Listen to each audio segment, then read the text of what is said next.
Thank you. Okay, you are good.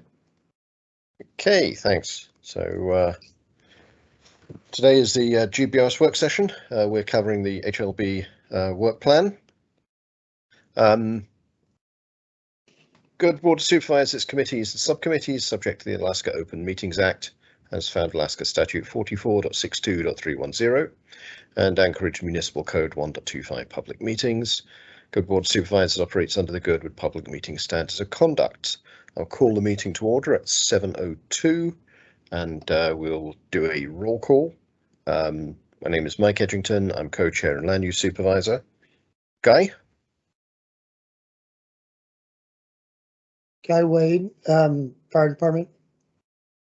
Thank you. And Amanda? Amanda Sassy, Roads and Utilities Supervisor. Thank you. Jennifer? Jennifer Wingard, Public Safety Supervisor. Thank you. And Brianna has an excused absence. She wasn't able to make at least the beginning of the meeting. She may be able to join a bit later, in which case we'll let the record reflect if she joins. Does anyone have any disclosures?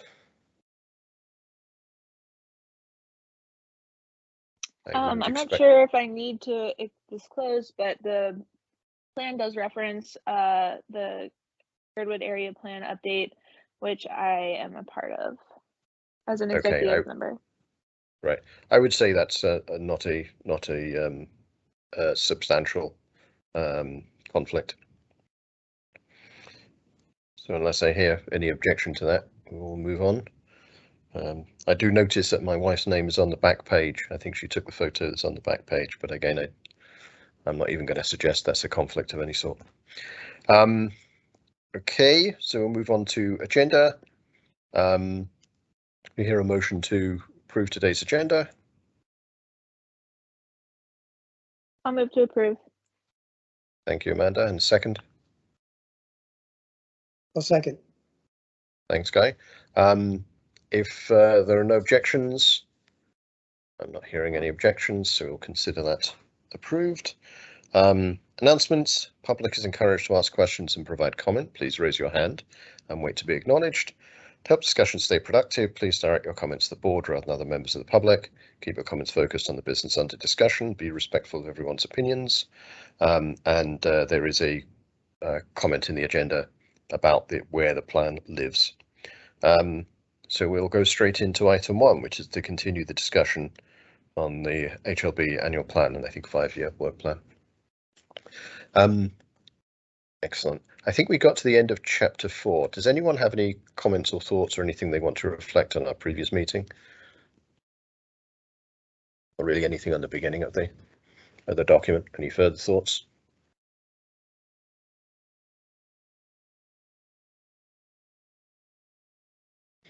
Okay, maybe you can move to, yeah, please go ahead, Guy. Bring us up to date on where we are for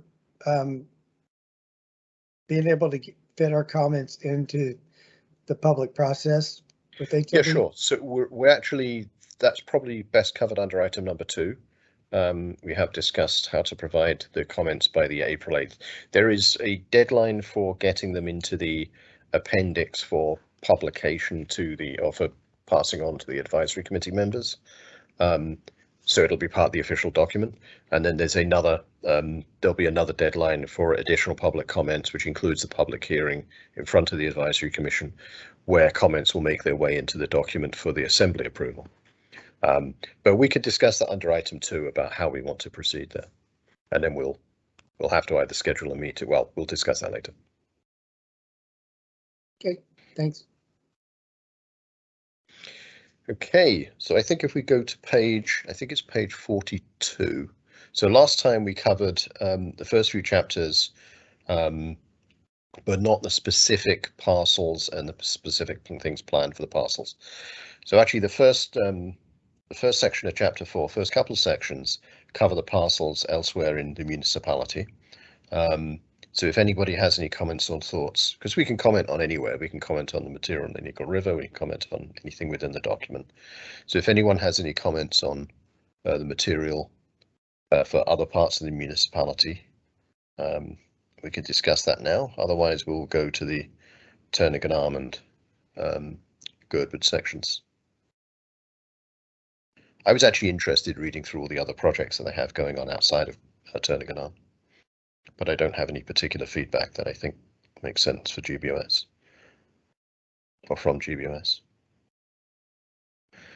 Okay, so I think page 42 in the document is where the section starts, which are the items in Goodwood, Turnigan Arm. Actually, it might make sense to move to the maps first, further down, just so we can orient ourselves. Here we go. So parcels G001, 002, and 003 are in Indian. And then there's a mixture of numbers on the next page on 48.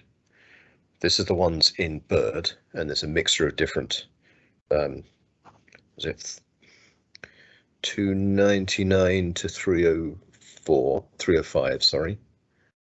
And then parcels 4, 9, and some other things, 7s, some of the single digits. And then the next section, or the next maps, are really the ones that affect GBOS area. So we'll go through these through the document, but this is just useful in order to sort of get the big picture. So we'll obviously, there's activity going on around the industrial park, the ranger station, and if you go down slightly, Kyle, on the map, also some of the parcels in the original town site south of the highway. And if we move on to the next map, there was action last year on some of the land and the tidal areas, but there's nothing planned, or there's nothing marked on this map for this year. And then the next two, I think, show the mid valley and upper valleys, maybe next 3 maps. So yeah, so this is the areas, not Egloff, on Coriolis, the Halton Hills development, other lands, up valley, and between the resort, between the hotel and Verviers. And then I think the last map is the upper valley, which I think just shows the area, the same parcels, yes, just from higher up. Okay, so that's a sort of general orientation. And then if we go to the page 42, it's back to where we were. This is the list parcel by parcel. 1 and 2 and 3 are all in Bird. So I think everything on here, yeah, I think everything on here is Turnigan Arm, other communities in Turnigan Arm. And here we go. This is the next section. Hey, Mike, Yes. can I just say one thing real quick? Yeah, sure. I had Margaret print me out this. I don't know if anybody else is having trouble, but I was just having a terrible time trying to flip back and forth, and then ended up being able to co-opt a friend's printer in Anchorage. And so the copy that she printed out for me is at the library and up for grabs if anybody wants it at any point. Because I don't know about you guys, but flipping back and forth on the computer was not working for me, and my copier was not up to this challenge. So anyway, just wanted to put that out there really quick. That's great, thank you. I actually have one monitor showing the maps and another monitor showing the table now. So that's the way I'm managing to orientate it. But it is difficult because there's material in different places. Although I think overall the document is very good, and having the maps there with color coding is great. I think it's a big step forward from previous years. Okay, so I was going to go through this basically section by section, and we can talk about it. Parcel 10 we discussed previously in terms of the issues around trespass. Again, I think our concerns there was how we would have, or what the proposals were for providing sort of barriers to entry. But we covered that in the previous meeting.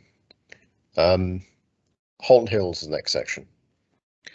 So any thoughts or comments on how this is described?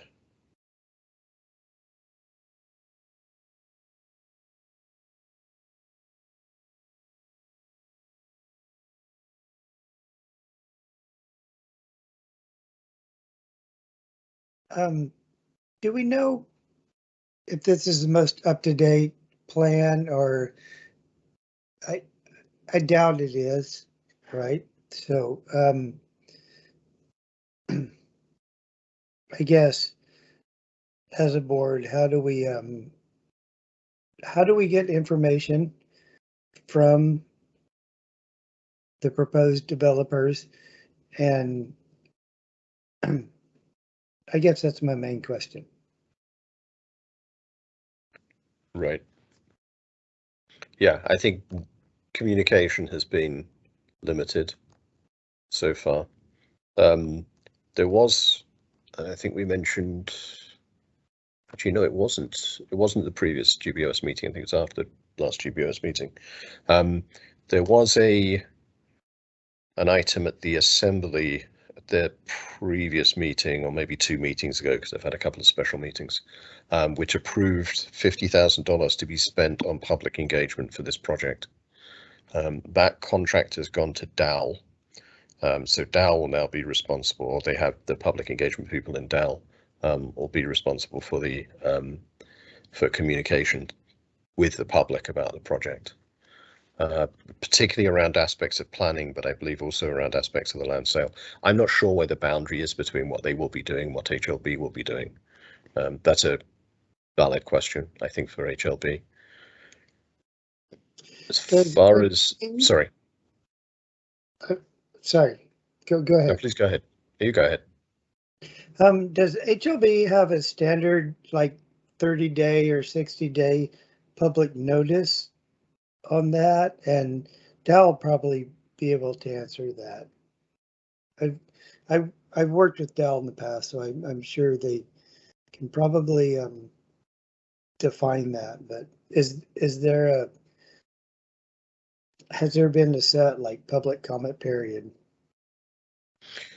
I don't think there's anything to comment on at the moment. They've had the developers did an initial presentation kind of with HLB to the community. But since then, I know things have changed.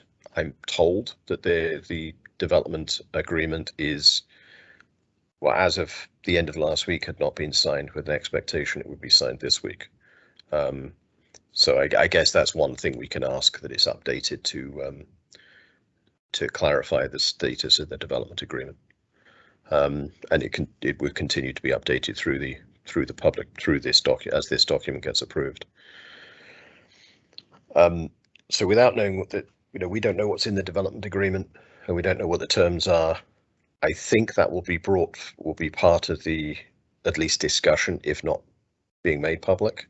Be part of the discussion when it comes to the HLB AC meeting, and there will be a notice. There has to be a notice so many days ahead of the public hearing for the HLB AC Advisory Commission, which at the moment I think they're expecting to be in May, or maybe later, but no sooner than the May meeting. So in terms of kind of direct solicitation of comments, there's the process around the HLB Advisory Commission, where there'll be a public hearing process. That will be the sort of disposal action, which will then go to the Assembly, where there'll also be a public hearing process. And then later on, when there are specific planning actions, there will be public hearings and public meetings around those as well. But I think one of the questions we have as a board, I guess, and really as a community, is are there opportunities outside that, and how can we effectively get our opinions and feelings and thoughts and concerns known and into the process outside of those formal public comment periods? And I would not say that I wouldn't say that there's been a lot of encouragement to do that so far. There's obviously been informal communication, but in terms of any formal response or any formal questions or formal interaction, there's been very little. That may not change when DAL are more involved in the process. That DAL may also just be limited to the cases where it's a sort of requirement. Okay. Nope. I am encouraged. But we can. I'm Yeah, glad I mean, we can. Sorry, I'm glad Dal's on board. And I guess, trying to fit any kind of comment into this. I guess they're separated, right? This Holton Hills and this plan are separate, kind of separate issues. Is that correct? And or do we know that? I don't know how HLB is thinking of this, and I mean, I'd be interested if Carl has thoughts on this as well. The way I see it is this document lays out this is what we're intending to do, but then the details of how it gets done is outside of this work plan. And I would say that is correct. So this is basically a guiding document that they give to the commission and what they work from. And then, for example, with the Holton Hills, it basically says, hey, we're going to work on the Holton Hills. We're going to work with this developer, and then all the details that come out for it. That's the work that will happen. So it will be separate from this, but it is recognized in the plan that they are working on it. And then the commission supports that by approving it. So the commission said, okay, we're behind that. Go ahead and move forward on that. Now, if the commission comes back and says, we're not supportive of you doing anything with this parcel, then they would have to reevaluate if they're going to move forward or not. So. Although the interesting thing is the development agreement, which I believe does put obligations on HLB, will be signed before, completely independent of any HLB advisory commission opinions, or in fact independent of any assembly action. So I haven't seen the document, so I don't know if it's contingent or whether it actually obligates HLB to do certain things or meet certain things, independently of whether it's approved in the public process. But I think we definitely have the option or the opportunity, or we have the option, I should say, of making our concerns as a board, or through or via land use or anything else. We can just send letters and communicate formally if we wish with HLB or with the developers, or copy them both. There's nothing to stop us from doing that because we do represent the community, in a formal way. So I guess my comment I would make about, and I do think it's relevant to the plan, is that the RFP was about housing, and the project as described so far is not about housing. It's about selling land for later development as housing, but it doesn't tie the housing at all. It's just a land development project, which of course is necessary. It's necessary to get parcels, etc. But it doesn't really fulfill the what I would say we've identified as the primary need of the community directly. It only does it indirectly, and I think I have concerns about that. It's leaving it up to an unknown set of individuals to actually turn these parcels into housing or residential accommodation. And as far as I can tell, there's nothing in the process that directs that in any way, apart from the physical dimensions of the land or of the particular lots.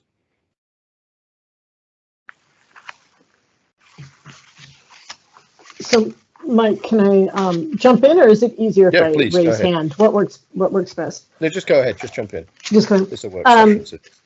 Okay. All right. So I think this dovetails onto what you're saying. I'm not sure, but I know that one or two of us or more had comments about the site-specific land use studies listed on page 6, yes, about the things that they were going to look at about before development proceeded, including roads, parks, trails, schools, blah, blah, blah.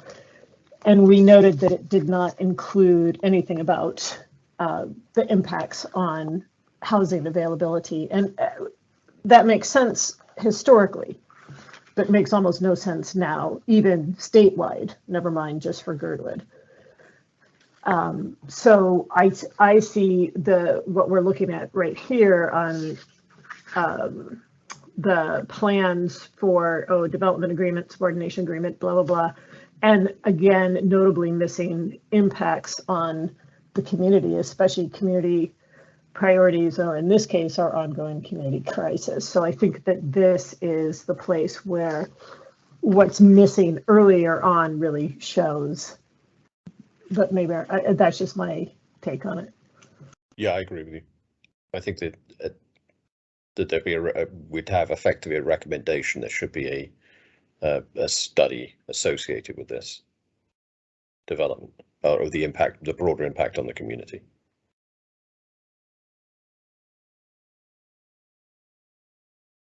And then the point I was making earlier, which is slightly different, is that the RFP was directed towards provision of housing, and this only does one step of that. It doesn't actually provide any housing itself.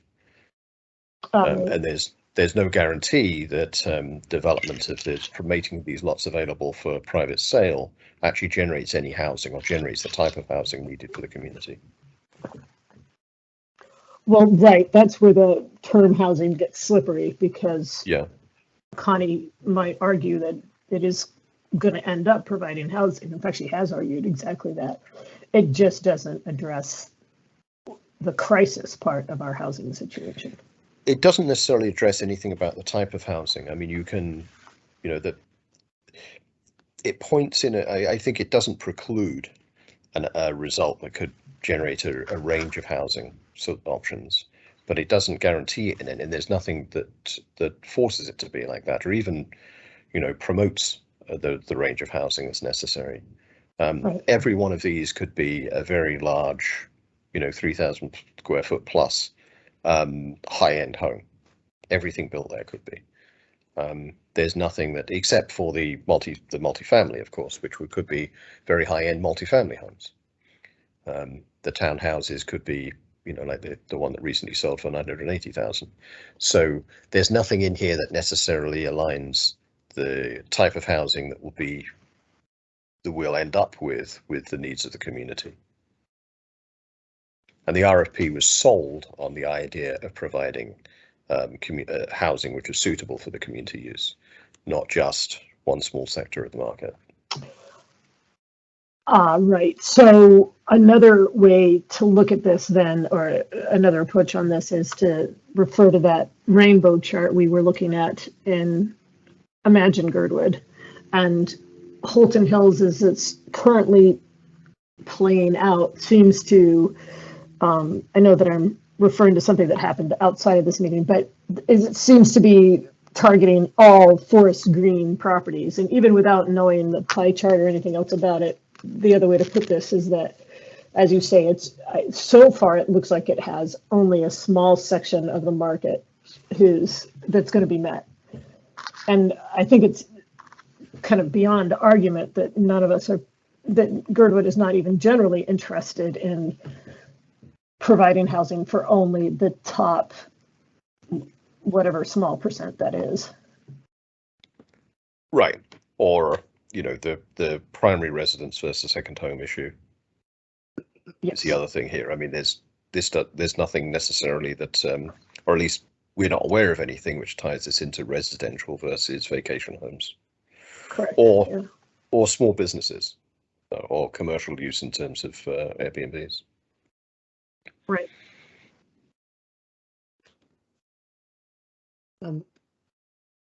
I guess as it's written, or the RFP or whatever, we don't even know what's changed. Does anybody know, is Pomeroy still involved in this? Pomeroy is not involved. There are now two different projects. There's Alyeska Village and Holton Hills. Holton Hills is the housing project. Alyeska Village is a mixed development. And the details are very vague on the Alyeska Village project. That is not the development agreement. The development agreement that's going to be signed is only with CY Investments, so it's only for the Holton Hills side. That's my understanding as of again last week. So, yeah. So the Holton Hills, as everybody sees it, is solely CY Investments, without any input from Pomeroy at this point. That's my understanding, yes, yes. So the development agreement will be between CY Investments and HLB. And then at some point, probably later this year or next year, there would be an agreement between Pomeroy or whatever holding company they use for this development between HLB and that entity, which would be for the Alyeska Village area. So I guess at the very least, we would want to like ask for clarification on this. In our I think we can probably, I mean, as Jennifer mentioned, as I mentioned, there's kind of several aspects to this. It's really, all of it is really about the lack of a land use study, a recent land use study. I think one can argue there were some land use studies done in the original 2005 plan, but there's nothing which has been done in the last 5 years, 10 years. And there's also nothing which in this project which actually answers the fundamental questions which were in the RFP or the scope of the RFP. This is a step towards the RFP, and a necessary step. I mean, you need to do the platting, you need to have the parcels, but it doesn't guarantee that we get necessarily any housing out of it, and definitely not housing which is what the community currently wants.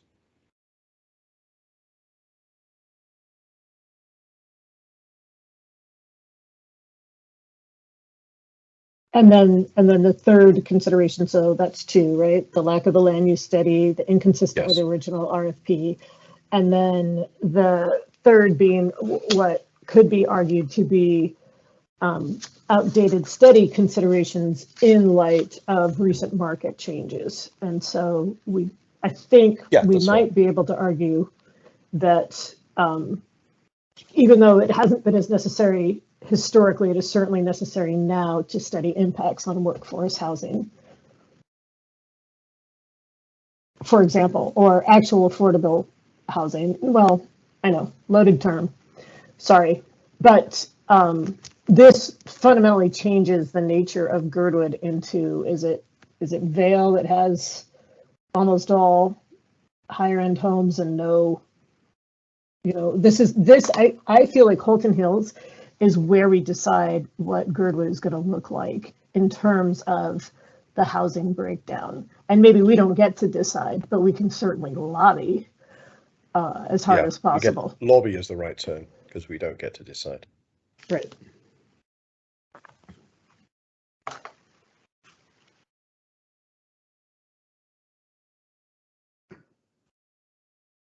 Okay, this is going to take a little bit of care. Obviously, we're not coming up with language today, but this is going to take a bit of care in putting something together. But I think I feel this discussion has been helpful, and if we listen back to this discussion, I think it'll provide a way of drafting some language.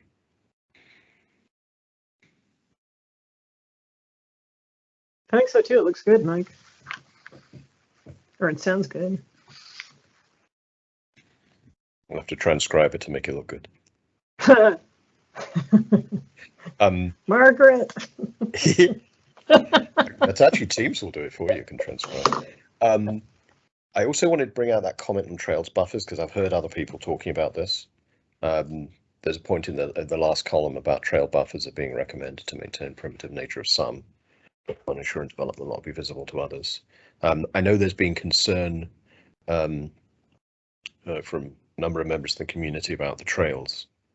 And so I think we should probably have some point just to reinforce that, about how important the trail, that maintaining the trail both within that development and around the development. That's very important to us. And maintaining the character of those trails.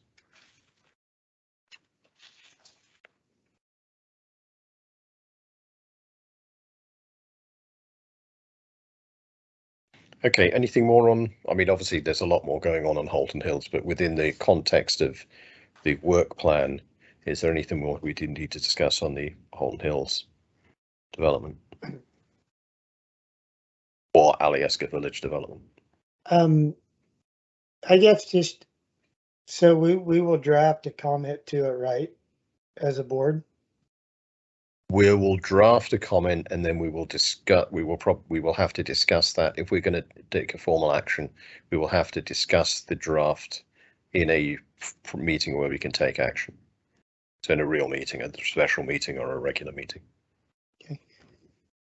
And do you need somebody to draft it, or do you got that, Mike? Or I think based on the discussion we had and listening back to the recordings, I'm comfortable doing some of the drafting, and I may bring people in for particular parts of it. So, for example, this section, I know Jennifer made a lot of comment. Jennifer and I probably will draft something. Okay. And then the overall draft we will look at as a board, and then approve or change in a public meeting. Perfect. Thanks. Okay, if we move on to Parcel 611, Winter Creek.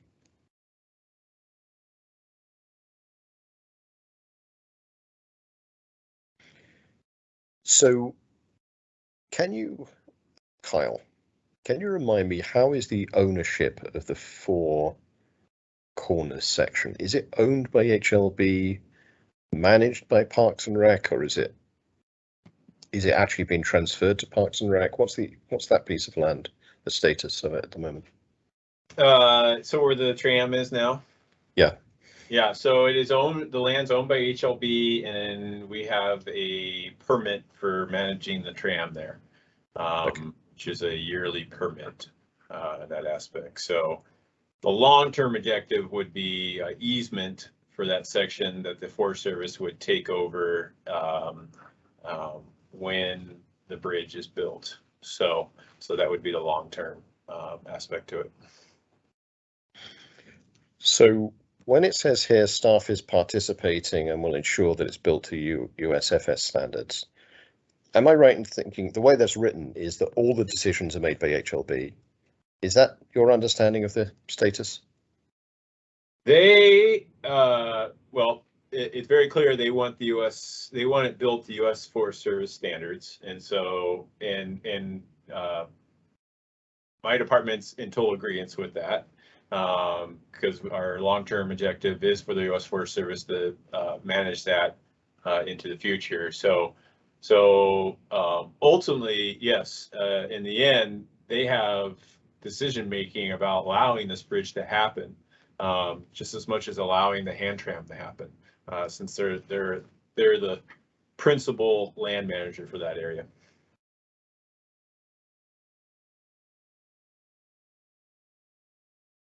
Okay, so I guess this comes to this bigger question of many of our recreational facilities and the recreational resources we have as a valley are owned by HLB and are managed by HLB, of which they're not obviously a recreational land manager. That's not their expertise, and in many cases that's not their focus, or they're interested in other uses in the land which is not recreational preservation. It could be, but it isn't necessarily that. So they're open to all sorts of options. So there are other areas where they're discussing transfer to Parks and Rec. Is this an area where you would recommend that be considered, or that it should not be considered? I think in the long run, it should be a transfer through an easement. So management powers through an easement to U.S. Forest Service. And okay. And so, yes, I think in the long run, that's where it should be. Just basically, that's what the trail is, right to the hand tram, and on each side is an easement by the U.S. Forest Service, so that they're responsible for managing and maintaining that trail through there. Okay. So and that's your recommendation. Yep, and I think I would, I can't speak for them directly, but I know from my discussions, I think that's where HLB would like to go, is all our trails have easements on them. So it's very clearly delineated who's responsible for it, and so when there's issues, they can pass that responsibility right back. Now, in the current status with some of our trails where we don't have easements, it's just a cooperative relationship between us that's not official, but You know, we, like, for example, the middle of Iditarod from the school up to where the U.S. Forest Service starts, we don't have an official easement on that, but when we have issues with it and she gets, you know, has maybe a complaint or something like that, she just sends it back over to us for us to deal with it, which we do, no problem. So. Right. So the way I understand it is an easement is different from an easement gives some management rights, but the underlying ownership would still be doesn't change.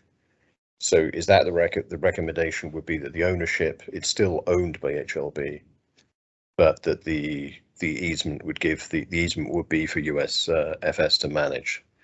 Correct, because otherwise you have to go through a whole planning process to separate that all out, which is, you know, consuming, expensive, and right. Probably we won't find support for. Okay, and because the Forest Service isn't municipal, it's federal. I don't know that the ownership, it wouldn't be an easy transfer anyway. No, it would become a congressional thing almost. Yeah. In that aspect. So right. These type of methods are the most effective, especially for that recreation purpose.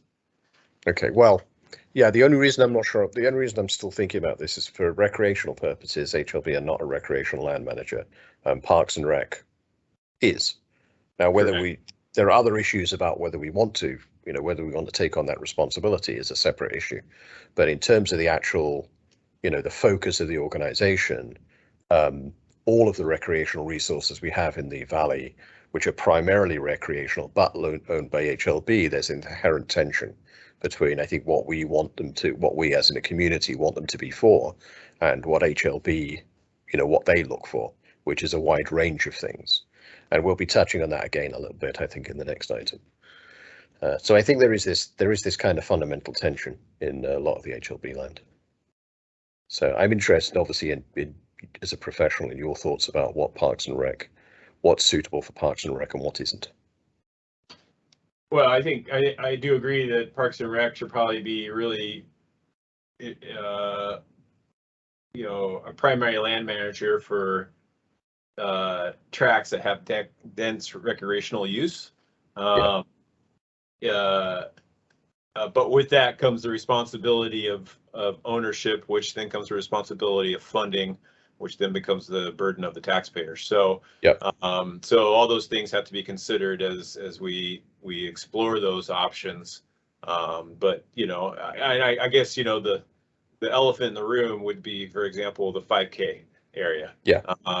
Which is now becoming heavy recreation now with the multiple uses there of cross-country skiing, hiking, and biking. So, you know, and I think the HLB is recognizing that as well, that it would probably be better as a Parks and Rec parcel in that aspect. So yeah, I think they realize that in many ways too.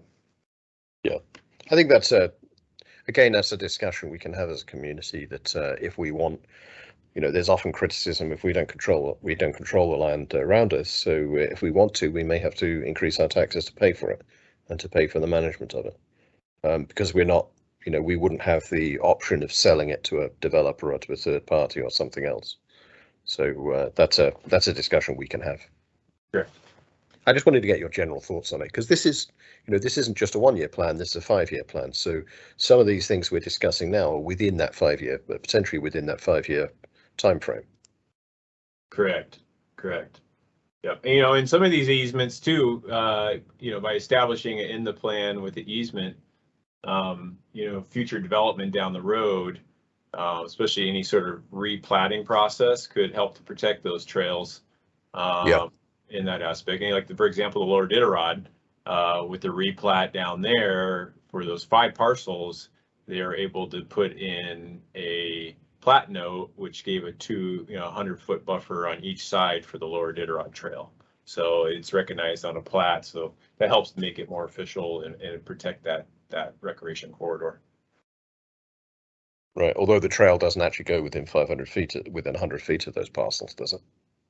No, it's just within the plat itself. Oh, right, within the plat itself. Yeah, okay. Those 5 parcels had to be separated out from that track. Yes. So when they did all that, they included it at that time. Got it. No, I understand. Thank you. Okay. So actually, we can cover that, I suppose, in this part as well.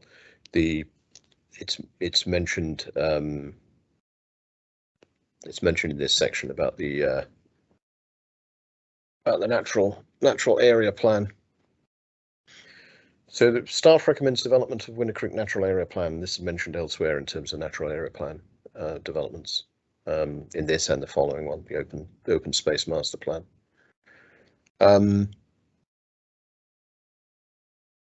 What are the thoughts on that idea? So it's both in the Winter Creek area and the GRR area. So currently we have areas which are zoned as recreational reserve in Girdwood, and they're meant for resort-like development in the future. There's several of them, including an area that's kind of partially marked for the golf course down on sort of to the immediate west of the southern section of Alyeska Basin, so to the west of Timberline, really.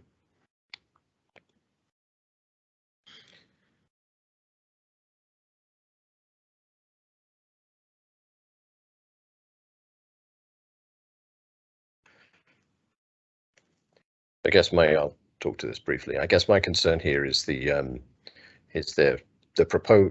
are these proposals for doing these plans and to effectively allocate or to decide what kind of land use these areas are going to be. And in parallel, we have an area plan or a comprehensive plan that's being put together, which will have its own land use map. So I think that I would probably just make the comments that all of the proposals under the Winter Creek area and the GRR area is the one that's currently at the top of the screen, the 611 GRR area. Both of these should be consistent with the land use, maps and the land use plans that come out of the comprehensive plan rewrite. And that trying to rush ahead with these particular plans, the Winter Creek Natural Area Plan or the Open Space Master Plan, before the community has a chance of finishing off our land use plan would be premature and a waste of resource.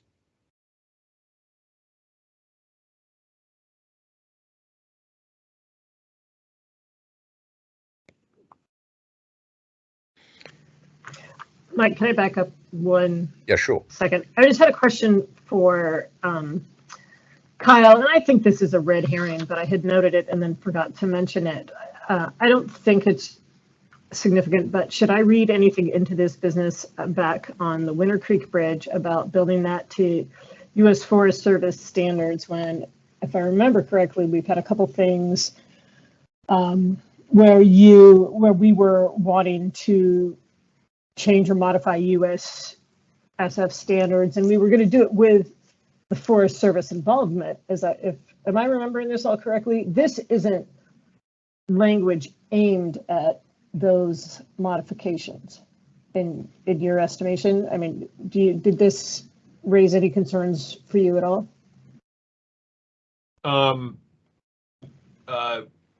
We haven't made any determination on which way the bridge is going to go, as we have just initially started it. But I think one thing we have committed to is working with the U.S. Forest Service to get their blessing on the design that we do to make this happen. And we've already been making concessions to them. You know, we had a term contractor, well, a sub through our term contractor R&M to do the design work on the bridge, and the U.S. Forest Service basically objected to that design team because they hadn't had experience with suspension bridges and working with the standards that are common with that for suspension bridges. Even though the designer probably has 40 plus years of structural engineering experience, they really wanted somebody who had done suspension bridges before. And so we have changed route and we have found another contractor here in town with just as good of history of structural engineering. And they have suspension bridge experience here in Alaska. And so we're working with them. So I think we both HLB and Girdwood Parks and Rec recognizes that whatever we can do to build it to standards that is within reason, U.S. Forest Service standards that's within reason, then we're on board to make that happen. Especially now they have said that they would most likely accept long-term, basically ownership and maintenance of the bridge once it's built. Thanks. So you didn't see anything of concern within that phrase? No, I'm not too concerned about it. I would agree with it, and we are aggressively pursuing that. Okay, excellent. And then sorry, Mike, go ahead. No, I was just to add to that point. I do recall early discussions that the Forest Service was not comfortable with suspension bridges and wanted girder bridges, but we've moved past that point, haven't we? Now we've got a lease agreement in principle that suspension bridges could be an acceptable solution. Yes, and and that's for Region 10 because Region 10's never built the suspension bridge. Region 10's Alaska. But the lower 48 is full of U.S. Forest Service lands with suspension bridges, even suspension bridges for vehicle transportation. So up here they haven't been comfortable with it because they just haven't done it, and they'll be very honest that their engineering staff is not familiar with it. But they are. I think what they are very excited about is that we're helping them to lead the charge on going for suspension bridge. That would work within their forest area, and they recognize they probably have 4 to 5 crossings on the Diderot Trail between here and Seward that would only work with suspension bridge because the span is too long for a metal girder or a steel truss bridge. Okay, so we're actually helping in that sense.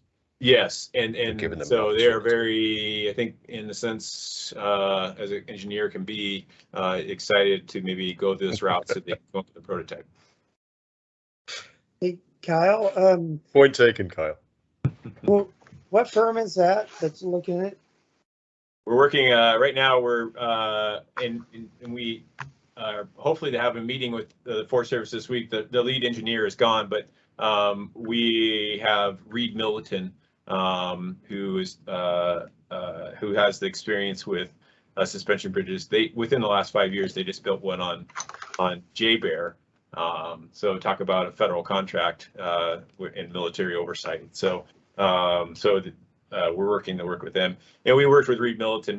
Reed Milliton was basically the structural engineer on the expansion of the fire station, and they did a wonderful job.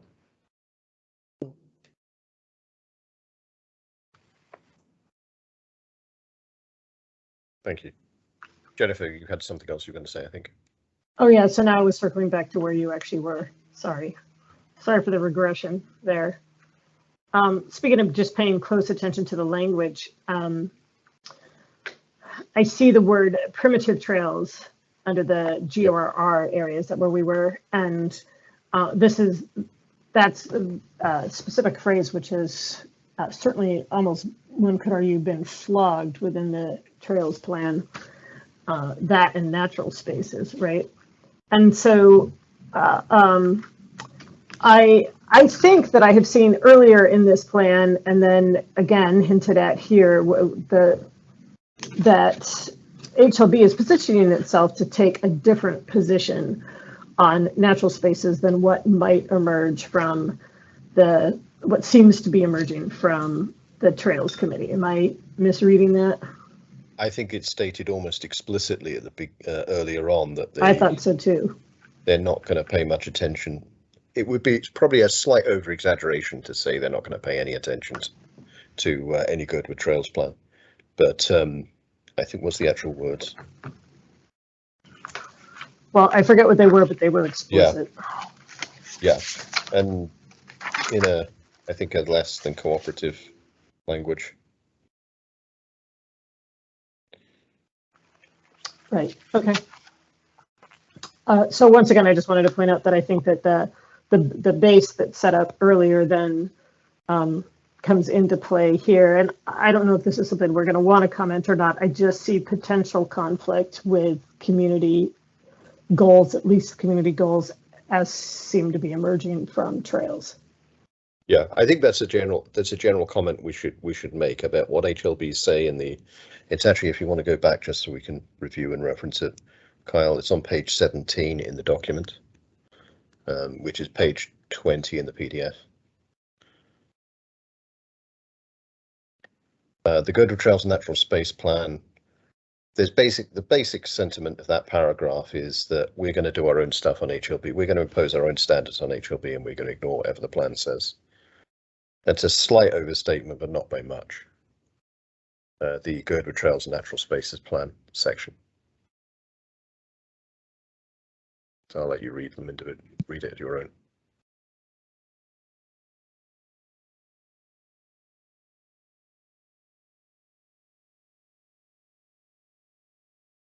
So Jennifer, are you commenting on that, the GRR area, the 6-011? Yes, I'm saying that this is one of the manifestations of the section that Mike just pointed out on 17. And then I noticed it also says on page 4, conservation and preservation of natural spaces should be considered a form of development and approached as such. So in a way, they are coming at it from a very different angle. And well, I think that there's room for certainly for compromise or overlap, or I don't know what the word is. I would also say it's possible that's not the direction we're currently headed. I think HLB, when they send out these RFPs, that they're not well thought through, maybe, or something. I hate to say that, but I wonder. I don't think we have a chance to be in the room and comment on these RFPs, but these RFPs seem to hold a lot of sway going forward. You know, which rightly so, right? You know, people are going to respond to them, and they're going to listen to that. So I don't know if there's any, opportunity to weigh in on an RFP. I think we missed it on Holton Hills, or I did for sure. And there was no public process. There was no public discussion or process around that. The RFP was put together, and I think we got to see it as it went out. Okay, so I think.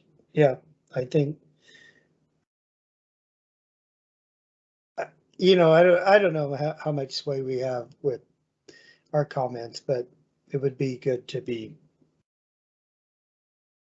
involved in, or not involved, but allowed to comment on the RFP if it was on any level, if it was put out. So.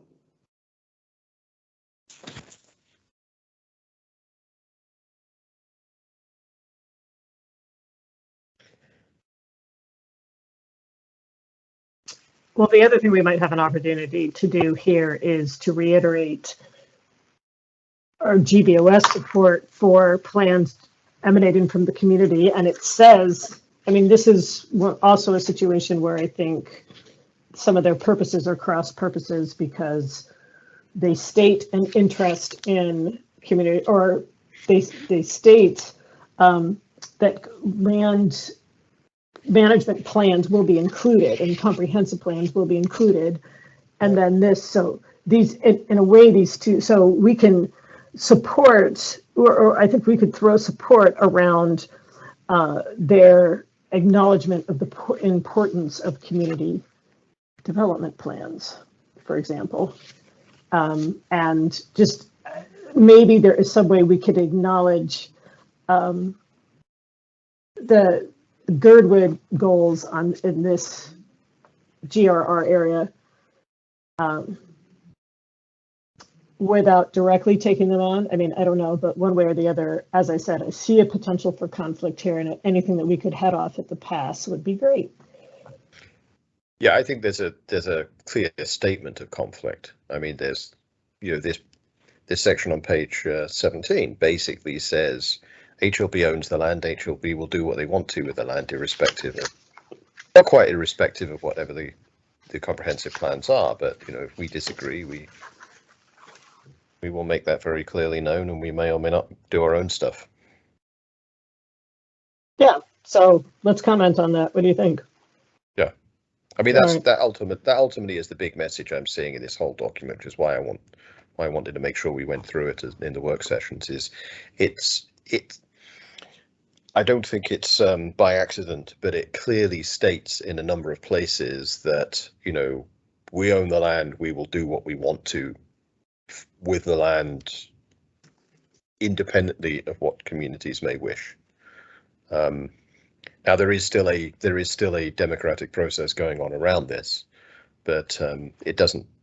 They can go and pursue certain things, and maybe they'll just fail at the assembly when there's when there's public input and public officials are actually making final decisions. But there is a clear statement in opposition to other community initiatives and community plans. So yeah, I think it's brought out particularly in that section. Let's jump back to the table we were going through. I think we're on 611. So to that point, Mike, I have a question. Yeah, please go ahead. I'm sorry that I don't. So I believe we have two people in Girdwood that are on the board of HLB. The HLB Advisory Commission, yeah. And so those we consider our liaisons to their decisions. Well, one is the member who is here because they're a Goodwood resident. The other one is a general member. So I mean, both obviously can, we can talk to both of them. Ron Tenney is the one who's allocated as the Goodwood representative. So I guess his role more formally includes liaison and representation of the community. And then Brett Wilbanks also is a resident here and is currently vice chair actually of HLBAC.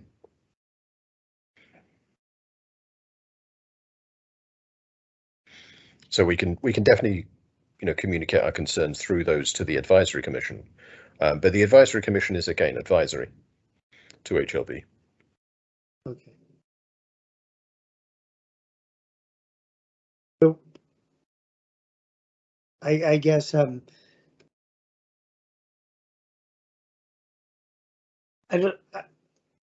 assume they're invited to this meeting, right? Well, yeah, there's a public meeting. Okay.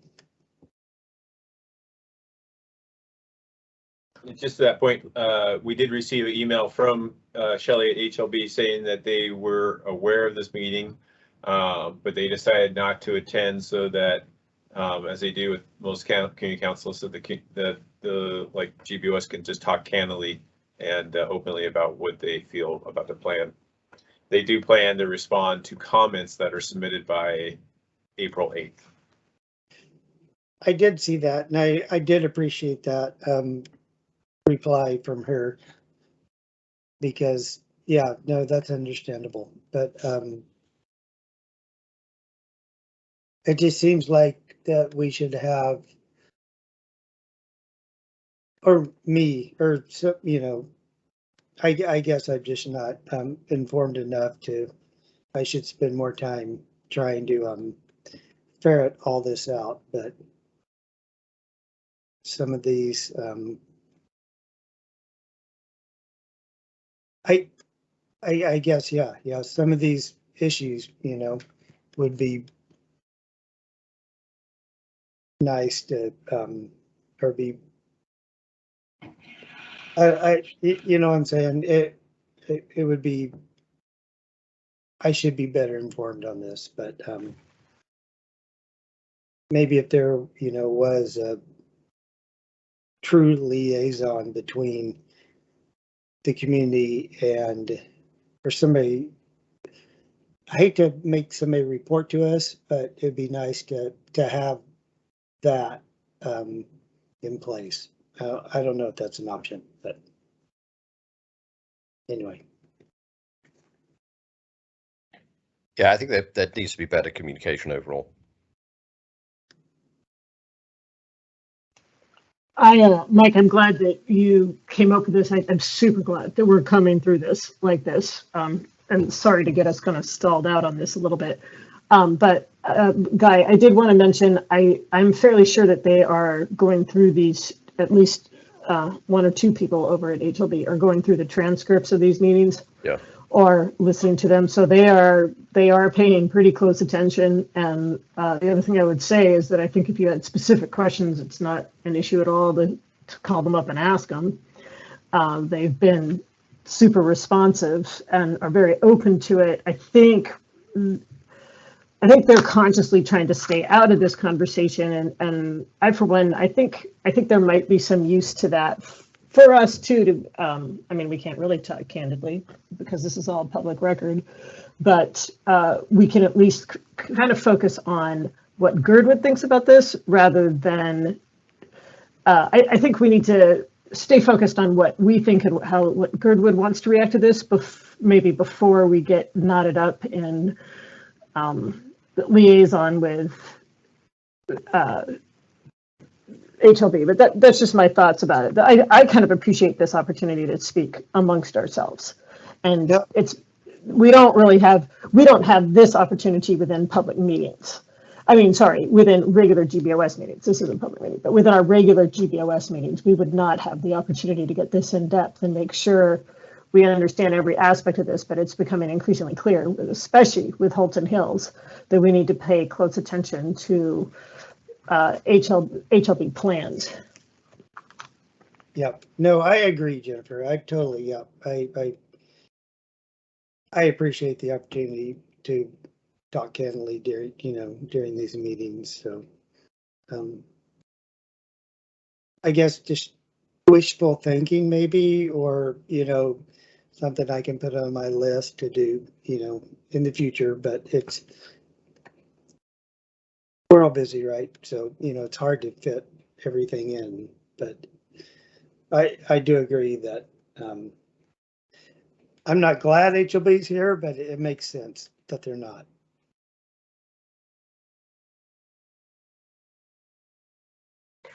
Mike, are we done with the GR area or not? I think so.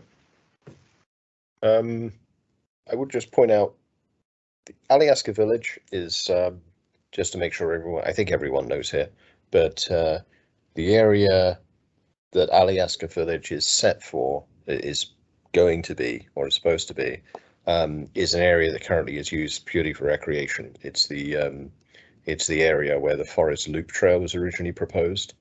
So the description is, if you go in winter, if you go over the two bridges behind the Lady of the Snows Church, and turn right and go through that sort of little pathway into the meadow, up the slight step, and then continue along that meadow till you get to the Enchanted Forest section. The area in the latter part, in the northern end of that meadow, to the west, so the area from the meadow all the way out, basically to the water pump station, is the area that's proposed for the Alyeska Village development. So there was a proposal for a Forest Loop Trail in that area, and that was within the area that's currently zoned for GRS2, which is part of the resort location, resort zoned areas.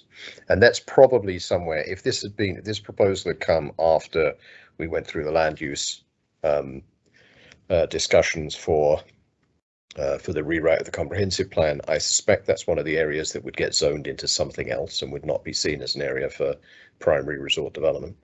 But again, this is a consequence, I guess, of that discussion being delayed by, being 27 years late. Well, not 27 years late, but being at least a decade late.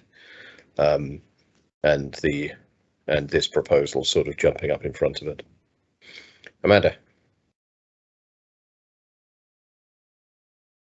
Yeah, thanks. I was just wondering, I don't think any of us have really seen much about the Alyeska Village, but do you know how they're talking about accessing that. And They're all I talking can about think putting is a road in, but it was removed. We have not seen the map or the proposal for where the road is. I assume that given the geology there, or the land layout, I assume the road would go through, sort of cut across the Uncharted Forest section where the trees are, and wouldn't go over the wetlands. Copy. So up closer to the resort, not so much behind the church. No, I don't think it'd be the church end. I think because the land is further up. I suspect that the junction, again, I haven't seen it on a map anywhere, but I suspect it would be coming from probably 2/3 of the way along Arlberg extension and going to the west, roughly where that bridge is, or perhaps slightly further south than where the bridge is now, and follow the southern edge of that meadowland. And then cross over Uncharted Forest into the Forest Loop area. Because that's also where the Forest Loop is the Stumpy's Summer Trail, right? Along that ridge. I'm thinking. No, I think Stumpy's Summer Trail is closer to the creek. Okay. Thank you. Mike, did I understand your comments correctly from right before Amanda's question that you think that adequate and current comprehensive plan might have blocked this development? Is that what you were saying?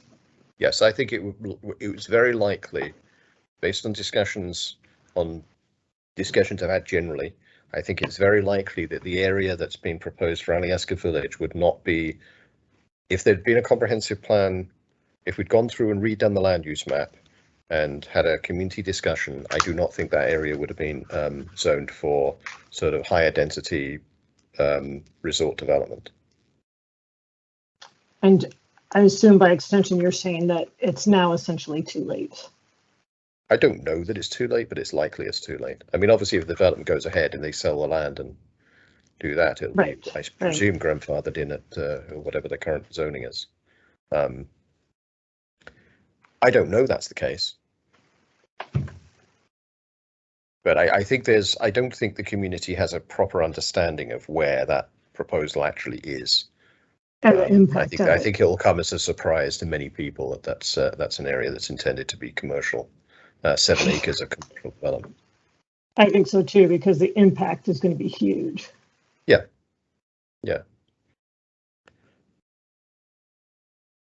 I guess I'm just selling the concept that we should get the comprehensive plan and the land use done as soon as possible and get that nailed down, documented, and approved. But that's kind of outside this meeting.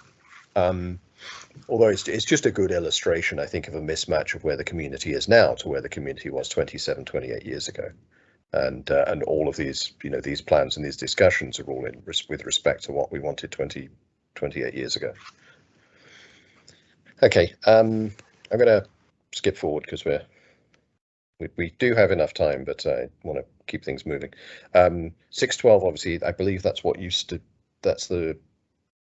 I believe that's now Moose Meadows, isn't it? 612, I think, is the area it used to be Moose Meadows. 614.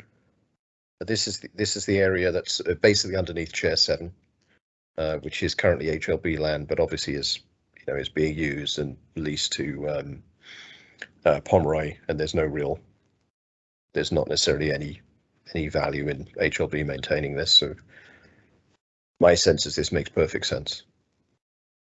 If the resort wants the land and HLB is happy to release the land, it just looks like a good way of providing more capital to HLB. I don't know if anyone else has concerns about that.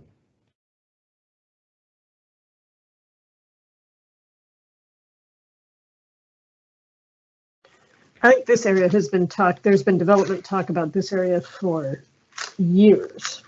And at some points it looked like it was going to happen any day now, and at others it didn't. But this is one where I think the community has understood that there might be development in this area.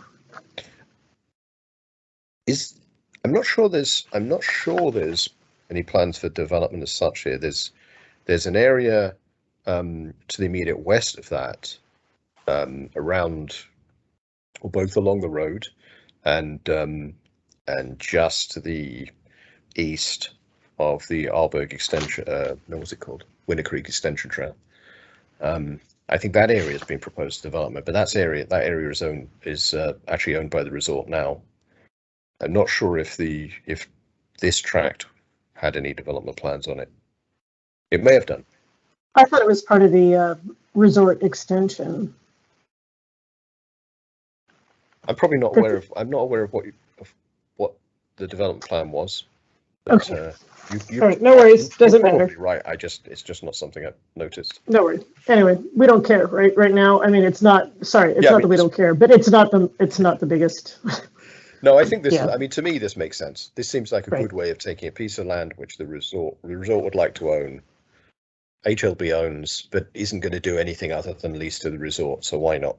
Why not effectively turn that into a piece of capital?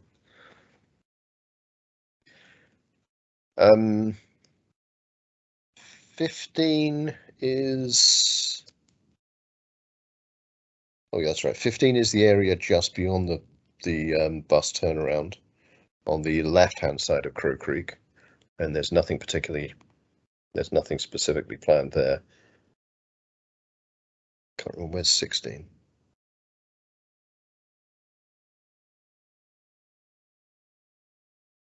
I don't understand why 16 is mentioned here, because I thought 16 was part of Halton Hills development.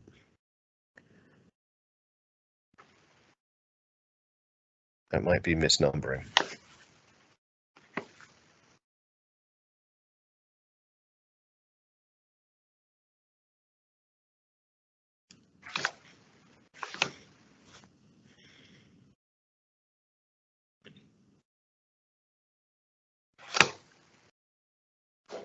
I guess my comment would be, do they really mean 16? I think that's a good question. 134, because 134 is.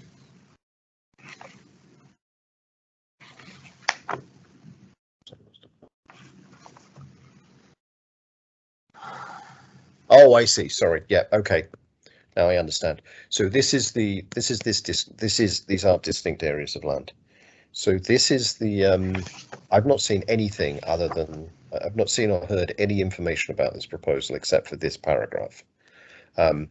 So what HLB are saying here is in either 616, which is the area immediately north of the school, along Crow Creek Road, which is not where Halton Hills is. Halton Hills development will be on the western side of 616, but this is the idea of doing something on the eastern side of 616, which is either at the right next to the bus turnaround or just immediately north on Crow Creek Road, or on 6134, which is the area south of the library.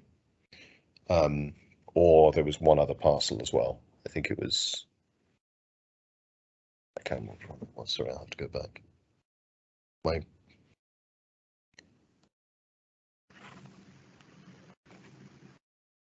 It's down by Old Girdwood, kind of, and actually, I think it's accessed by actually off of Rouen, isn't it? Possibly. Yes, the area immediately north of Rouen, or but probably off of. It's probably the land actually off of, like the same way as the developments just to the east of Alyeska Highway are accessed from Alyeska Highway. I think it's actually the intent is the strip of land along Alyeska Highway there, because the area immediately north of Rouen is sort of wetland beaver, isn't it? So it's probably the strip of land along Alyeska Highway. But the comment in here is that I've not heard any discussion except for the comment in this document, but it basically says there's, that the suggestion is an RFP for a community hostel or a long stay hostel or something as part of a non-profit run long stay hostel as part of a plan for dealing with some of the seasonal housing problems. So when people come here just for a seasonal job. So while employees of Alyeska Resort will have access to the expanded employee housing, the idea is there could be some kind of long-term hostels for sort of multiple month stay hostels which could provide part of a solution to people who come here for seasonal work in other industries, in guiding and restaurants and things like that. So that's the discussion in that paragraph. I know nothing more than this description here. I know possibly a little bit more. Right. And I think that there have been some discussions with CLT, and CLT is pretty excited, if I'm understanding correctly, particularly about Parcel 134, 6-134, and that raised some concerns for me because that has historically been the source of some community consternation, the idea of development in there. I get how it's zoned, and there's been lots of discussion over the decades about what to do with that land, but I'm not sure putting workforce housing in there is going to be viewed as advantageously as CLT thinks it might be. But at any rate, I think that there are interesting discussions going on, and I think it's great that we have discussions about something like a long-term hostel, whatever that means. Not sure, but this is another thing where I suspect we'll be hearing more about it. Right.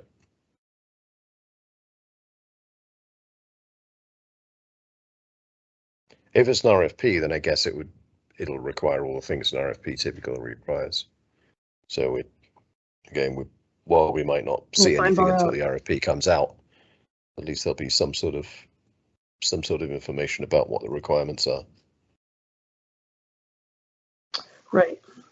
I guess my one thought about this is that using the community network system, if we can steer this away towards maximum success as a community and like kind of keep your ear to the ground about this, then this is one where I would recommend to everybody you keep your ear to the ground on this one.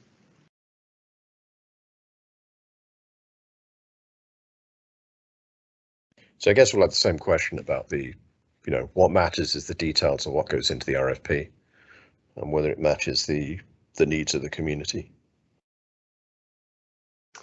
Right, and if there is a way to steer this RFP towards one of these parcels or another, what would suit community interests the most, or also be the easiest to get through. I think there's a possibility where this is still flexible enough that it could be handled, that we could still steer it one way or another, and that's all I have to say about that. Yep. Okay. 618, that's the cemetery parcel, which is currently zoned for multifamily, which I guess is kind of how it would be, wouldn't it? There is a comment, if we go back to, Kyle, the page 44, it's the top of page 44, there is a comment in here about place time limit on hold for good cemetery before they sell it on to, before they pass it on to private developers. I think we have a sense that Eagle River are going a different way. Is that correct? So although we didn't put anything on bonding for this year, but that was partly because we were waiting for Eagle River, and my understanding is Eagle River are going to go a different way. So this may not be something which is this may be something we can put on the bond next year. Can you give us an update, Kyle? Yeah, I would agree with that. There's no consensus coming out of Eagle River about joining on the bond. I think they do. They have a larger tax base there, so I think they may feel that they could build the cemetery through their tax base much more feasible than we can. So I think they're looking at almost a go alone procedure on this. Though at the last HLB meeting, I think there was some serious discussion about maybe the site that Eagle River has chosen for the cemetery, their primary or their number one site. There's some discussion that may not be so suitable for a cemetery because it could be better used for residential development. So I think there's some issues there that maybe need to be worked out. So So that said, us partnering up with Eagle River, it's just not looking like a viable option at this point in time. And, you know, and we've heard that from Tommy too, that he's had some frustration working through that. So it's hard to say where the funding is going to really come at this point in time for a Girdwood cemetery to be built. Right. So this might be, but it equally won't necessarily be held up by the time scale of any activity in Eagle River. So it could be that the bond appears on as soon as next year. Doesn't mean it'll pass, of course. But this will be an area-wide bond. It won't be a Girdwood bond. Correct. Because it will be tied in with development of the downtown cemetery as well. Correct. If we go for a bond and just go for Eagle River, Girdwood and Anchorage, then yeah, it would be area-wide no matter what. Yep. The same point is true here. I mean, that parcel would actually be a very good location for multifamily housing. So, you know, we've already got a plan for how we could turn it into a cemetery, and we could obviously, as we go through, we can rezone other areas for multifamily housing instead. But it is currently lined up for that. I think the only question there is just having a reasonable time limit that's achievable. So it would have to be a multi-year. So, you know, we'd probably want to give ourselves several years to get the funding together before they turn it into private. That'd be the recommendation before they turn it into private operators, because we've sunk money into the project so far.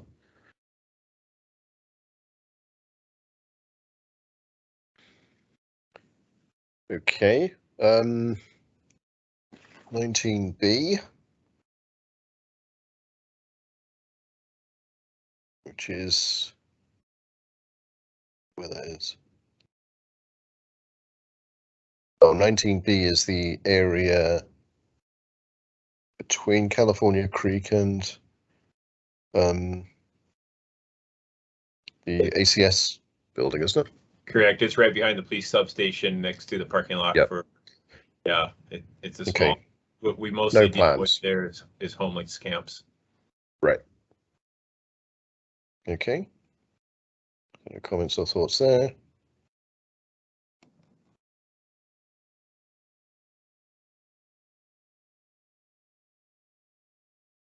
'22 again. It says no. I really like the comment about electric vehicle charging station. I think that would be a welcome thing to do in that area. We have currently one in Girdwood, and I think which would, you know, drives traffic, excuse the pun, to the resort.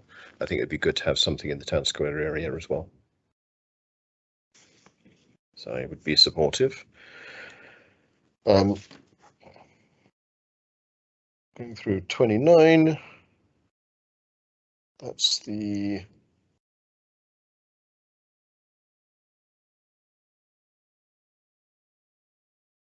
area is 29 again. Up Valley.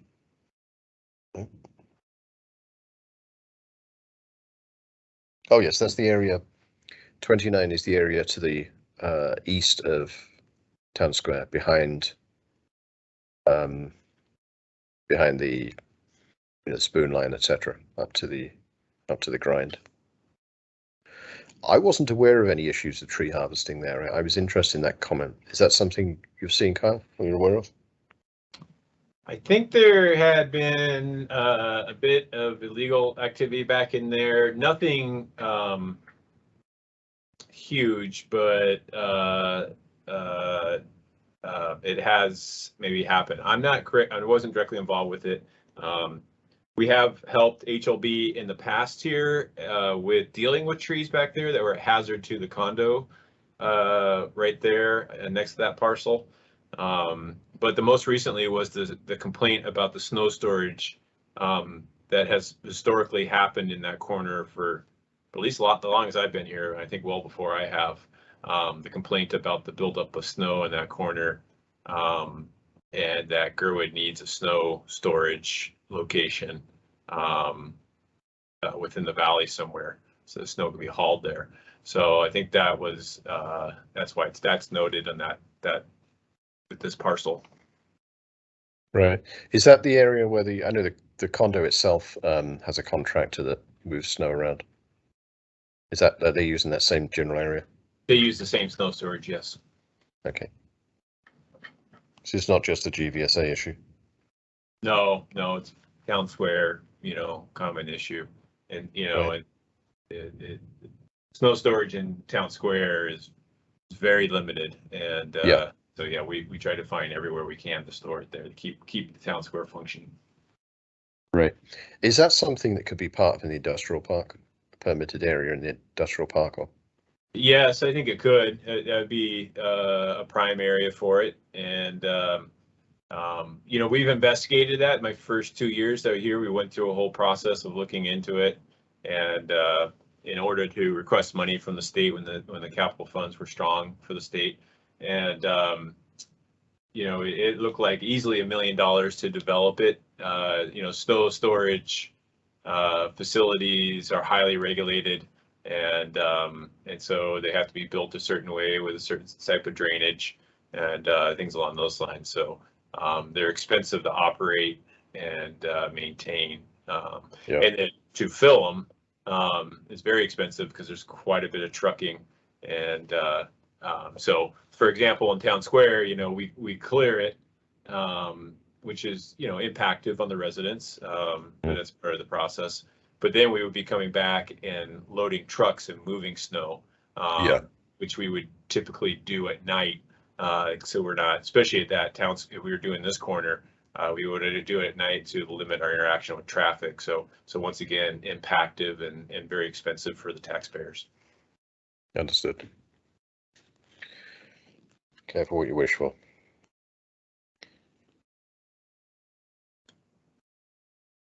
Okay, so I guess the response there is we should respond to it because it called out GVSA in particular, and I think the question there is, given that most of at least the industrial area would be the most obvious. So we would want to work with HLB to come up with a solution there. Yeah, and I think they do hold the land. They hold the only industrial zoned land within the lower valley. And the most recent developments with their proposal for RFP to sell that tract down there and then revert back acreage to the municipality so they can house both our operation, the fire department, and then also snow storage. So right now, I think what they're leaning towards is 3 acres would come back to the municipality for their ownership. Plus actually quite a bit more land, because that would also protect the lower Iditarod Trail. But for industrial use, those 3 acres would come back, and with that, snow storage would be included there, along with housing our operations and fire department's operations. Yeah, got it. Okay, next section is the area. I suppose Danish, let's call it Danish Meadows, the area to the immediate east of the Timberline housing area, Timberline residential area. And I agree with the general comments here. If there's there needs to be a rezone. And again, I would make the comment of I would recommend that the rezone is in collaboration with in coordination with rezoning actions that will follow the new land use map, the new land use plan.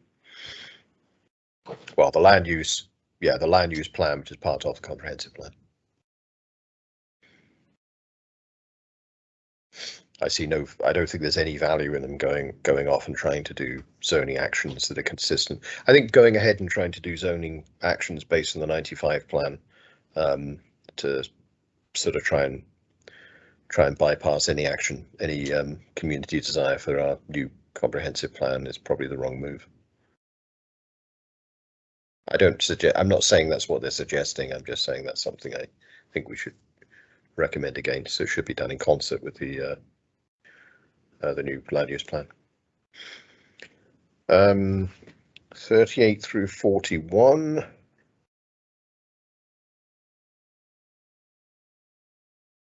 referencing back to the maps.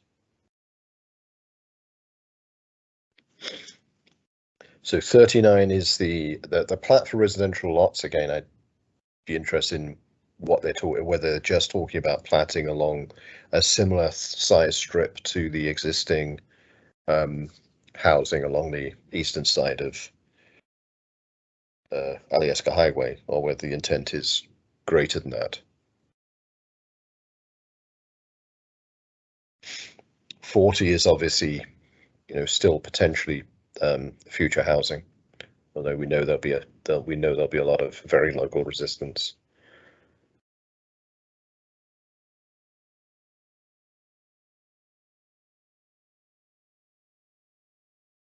And I can't remember where 38 is.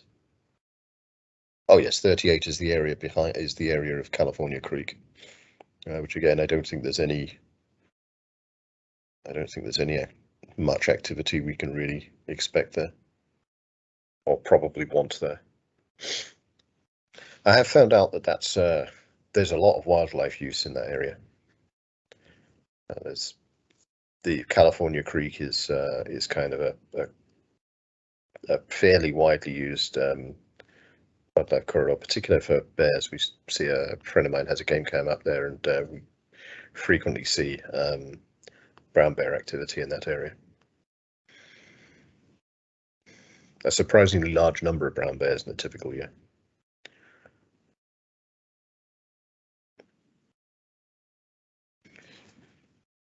Okay. So any comments? Actually, 41. I don't remember 40. Oh yes, 41. So that section at the bottom. Any comments on those areas?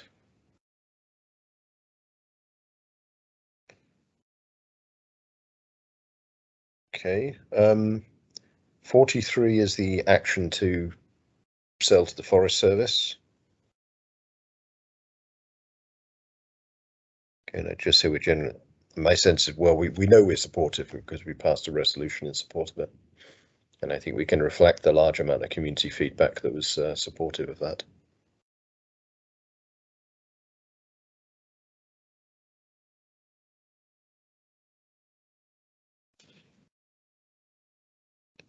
"48, 49, 50, is that the old Girdwood sites? Yes.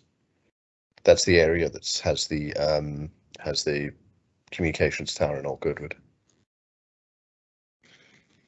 So again, there's no specific action there except work with AT&T.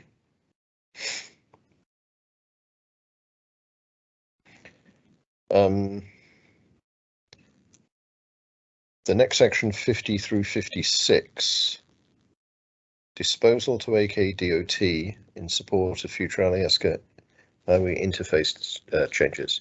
So this is kind of interesting because I've heard on the grapevine that a design has already been approved and DOT are in negotiation to purchase the land necessary. When I asked that very question of the public engagement contact, they said explicitly there is no design agreed. There are like 4 designs still in discussion, and there was an intent to come back to the community at the very beginning of 2022 with that narrow list and to get additional feedback and more communication.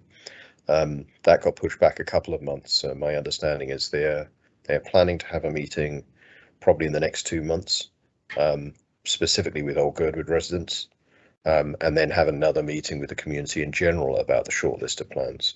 So there is the general sense is that there will be support from that this will be one of the higher priority transportation projects. Redesigning this highway, it's seen as a very self-contained project that's relatively affordable and would have clear benefits. So it looks like, I think when this was discussed a year or so ago, it was going to be a design that would probably sit on the shelf for 5 years, 10 years, 20 years, something like that. But the design would be sitting there ready to go if funding became available. It looks like funding might be available in a very short time scale, in a matter of 2 or 3 years. So I think this project may well jump ahead. So I think that's obviously reflected somewhat in this document for these parcels being available for redesign. And I guess the comment I've heard from other people in respect to this is if there's some kind of recreational component to that, you know, a boardwalk or something else that, you know, that at least gives some recreational access to the arm itself in this area, that would be valuable. Hey, Mike, who owns all that property between the two? Is that the state, or out of curiosity? I'm not exactly sure. I think some of it's some of it is DOT owned. Some of it may still be privately owned. 53, I think, is basically where the historical airstrip was. So that's going to be part of the discussion when it comes to the you know, community feedback and public process around the design itself. But yeah, I'm not actually sure who owns it. Okay. I mean, we could look. I'll look real quick and see what I pull up here. Most of it I remember from looking at those parcels is DOT owned. Right.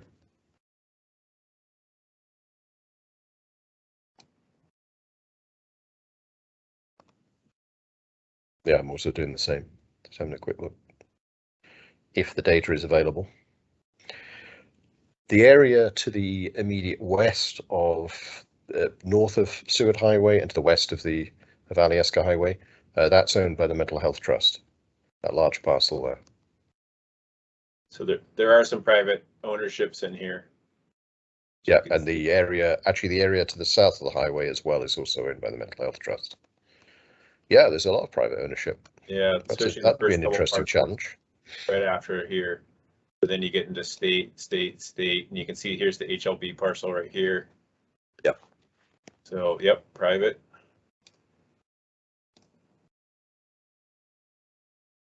So you would probably see DOT purchasing those parcels. Yeah, yeah. And that large block to the on the western end there is mental health land, as well as the block to the north, Mental Health Trust. Yep, there you go. Okay. The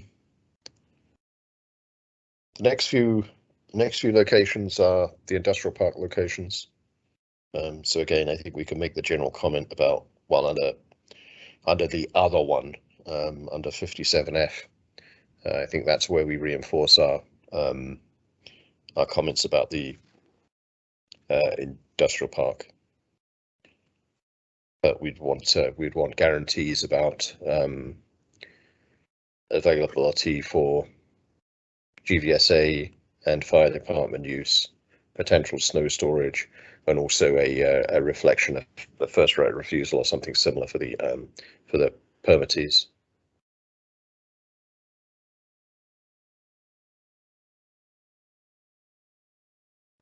Okay, we're on the last page. So 58 through 71 is along Turnagain Arm, if I remember correctly.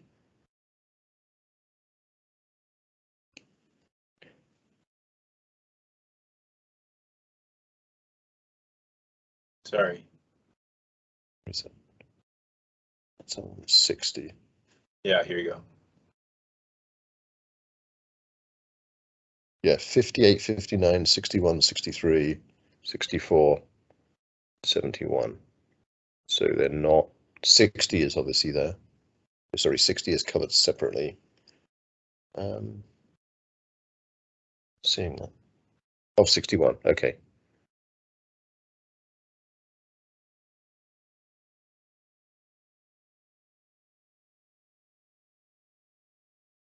I'm not clear. Maybe that's not the right map. So 59 is the section.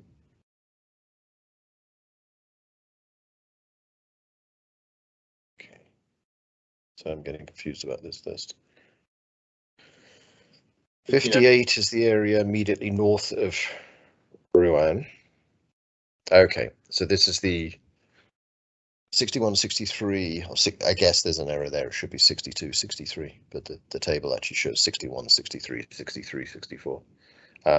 So this area is the includes, I think, the gravel pit and the area to the east of Virgin Creek. There's a comment in here about work with conservation groups to place restrictions on property for habitat conservation and multiple non-profit groups pursuing permits to develop passive recreation concepts. Again, I don't know what that is. I don't know what that discussion is. I don't know if anyone else is aware of that.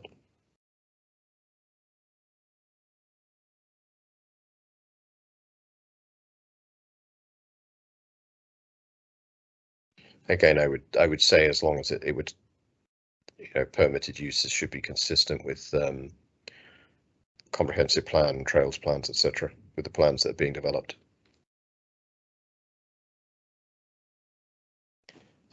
60 is railroad, and there's an active project at the moment with Great Land Trust.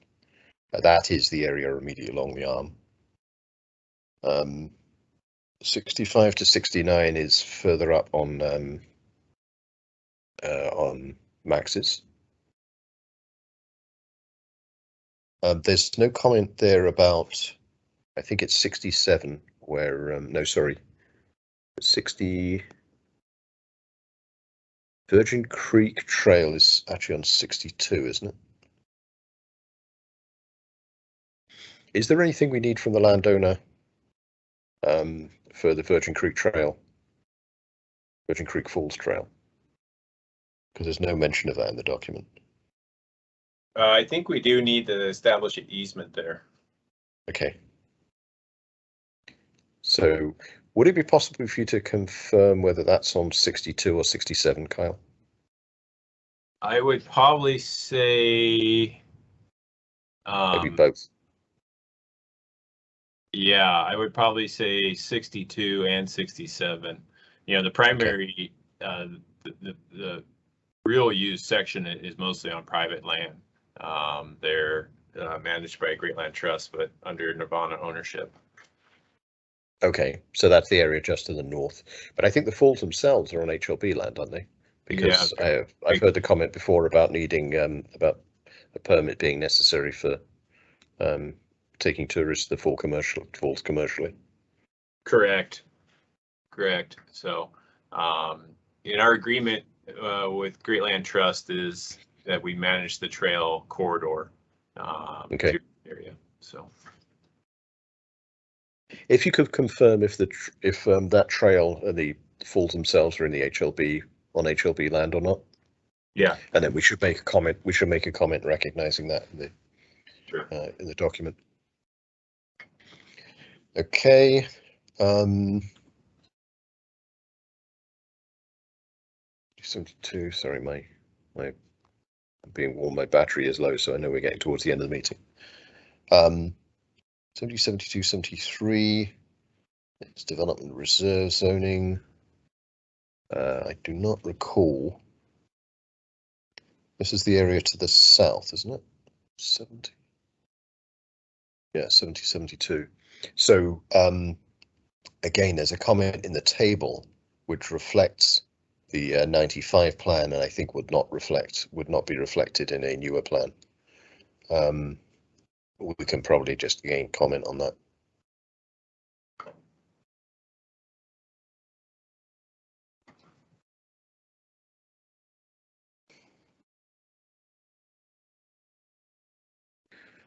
And since we're in this area, 66, which is the I think Max's, yeah, the side of Max's. There's a comment in the table that that's currently permitted out to heli skiing operations, as is 74 and as is 74A and B. So this is kind of an interesting thing that stumbled across a while ago, that there's actually a permit to run heli skiing operations within Girdwood Valley, which would mean a lot of helicopter traffic from, if it was running, it would mean helicopter traffic from the airport up to I think parts of Ragged Top, parts of and Max's and Orca, I think, as well.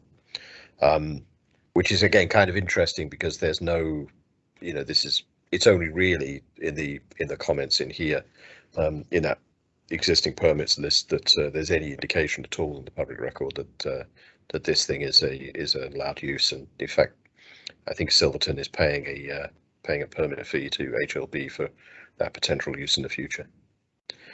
So again, I don't think the community is generally aware of that. And I think if we did have a lot of helicopter traffic, people would become very aware of it. I know I would. That would drive me crazy. Right. Okay, 75, transfer to Parks and Rec. Are we in support?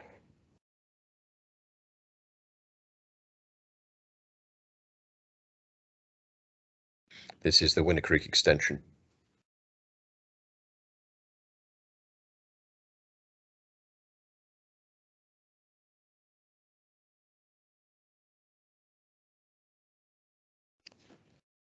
I would personally say this is it makes sense for any areas that we know are only going to be recreational use. For HLB management doesn't really make sense when something is only going to be for recreational use. As I said earlier, they're not a recreational land manager. They typically have higher requirements than we need for trails. They have higher requirements for surveys, etc., so they can, potentially pass the legal ownership of the lands just to the left and right.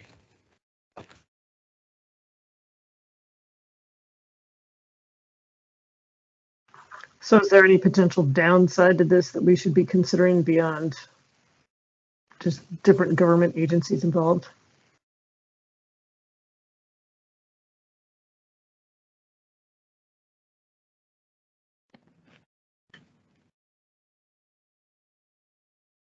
On my point of view on it, I think downside is that it just takes on another parcel responsibility for the taxpayers, to deal with it. There's some sort of issue within this area, whatever it may be, from homeless camp to erosion or something like that, that you always take on that responsibility. But from a management perspective, it just gives us better local control of that area and one less layer of bureaucracy to manage that parcel.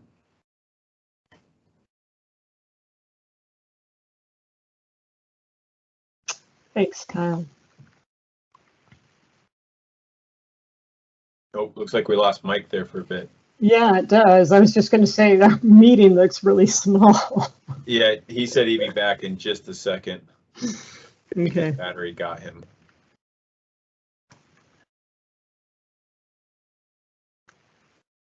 You probably could continue on if you guys. I can go back up to where we were there. What, down the chart?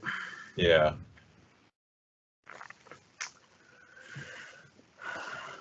Well, that moves us to 6076. Is that right?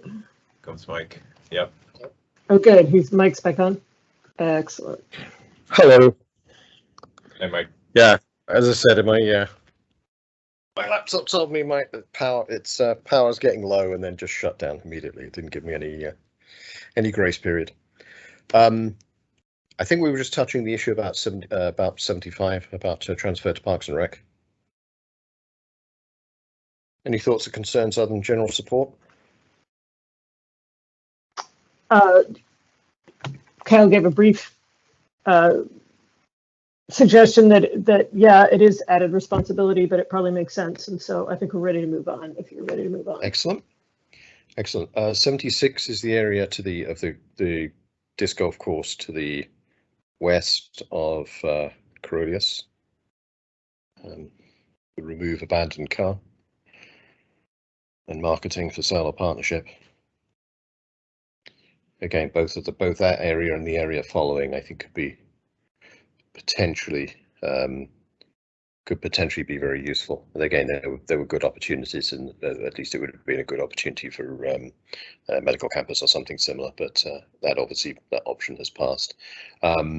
there may be other opportunities like that. It's obviously an area where potentially, you know, you could have childcare, other services. But we will see how that goes. So, do we expect this to, I mean, they didn't say it's going to come out as RFP, but is there any idea of like when this will be moved to market for sale or partnership, or have we been in those discussions? No, it was up for sale a couple of years ago, but I note here that the appraisal has been updated, so they have a better idea of price and value. I think one of the ideas is to look at selling parts of that for development. The cost of development is very high. And then there's also, I know, the discussion about dog park and other things, I believe, is in one of these lots. Is that still on the table, Kyle, or is that disappeared? Yeah, there's some code issues that we probably have to get through to deal with that, but I still think, you know, tentatively right now in the plan there, you know, in the Girdwood Trails plan, trailhead is called out there for the end of at the cul-de-sac, and ideally it would be nice to build a dog park there as well. Yep. Actually, that's under 205, I realize, not under 134. Yeah. Yeah, sorry, apologies. So yeah. So again, I think that's it's owned for mixed use at the moment, if I remember correctly. So so that would be something I think we would encourage for the right development. The representative for CLT mentioned that during our previous meeting, so I don't know if we need to take that into consideration or not. Yeah, 134 was mentioned as one of the potential locations for that hostel. And I think 76 was an area of interest. Yeah, I think he's right. You know, Crystal brought that up, and the South Town site actually identifies 76 as a daycare potential. Little bears. It would be a good location for I'll say community facilities, but not necessarily government-owned community facilities. Since we already have the community room and the library and the fire station and everything else, that area has a lot of potential. Is it feasible for a, you know, affordable housing area? There are some issues around housing because it's effectively a one-way street in and no easy way to connect it to any other roads. So my understanding is a low number of housing units is possible, but as soon as you get beyond a certain number, I think it's like 50 or something like that. I don't know the code, but it's something of that order. Then you have the second egress issue, which would mean at the minimum a bridge over California Creek somewhere, or potentially a very long road going down to Rouen, or the link via from the end of Egloff to Alyeska Highway via, is it Glacier Creek Drive or something? I can't remember. There's a couple of different routes that are there in terms of the land ownership, but it becomes a very expensive proposition then. But that wouldn't be true for community facilities. So there's definitely options there. From a floodplain perspective, 76 has basically the only land, not the whole parcel, but has a good section of land that's out of the floodplain. The rest of them all have to deal with floodplain issues.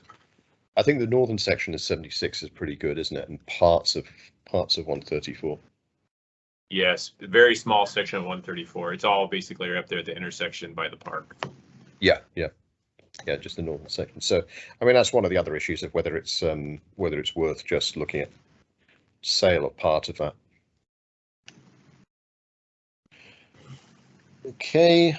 So wait 1 second, Guy, to your question, those considerations plus kind of what I think I've seen is kind of a decades-long community discussion around what to do with this land makes it not the pick that I think CLT might think it is. And so that's why I was saying that if we can just make sure that they're considering some things that they might not currently be considering, or you know, just ear to the ground kind of thing.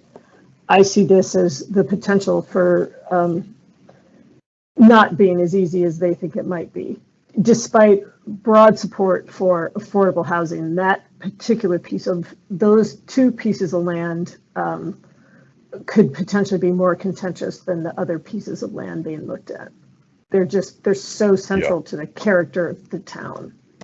Yeah, okay, nope, I appreciate that. Yeah, I just, you know, my initial reaction is the traffic in and out and everything else that would go along with that, because it's lots of kids and everything else running around that area. So, but Legoland was designed to take a lot more traffic than it does now.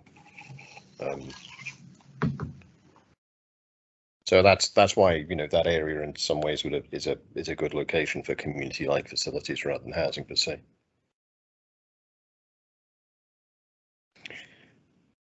Okay, I want to keep moving. That's okay. So 149, 166, and 205 are in the next section. And this is the same as the same comments as the area above for the rezoning. Again, I think that needs to be in concert with an updated land use plan.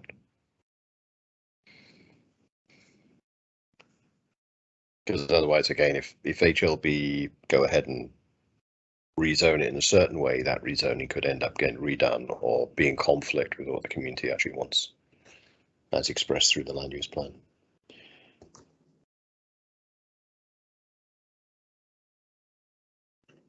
At 248,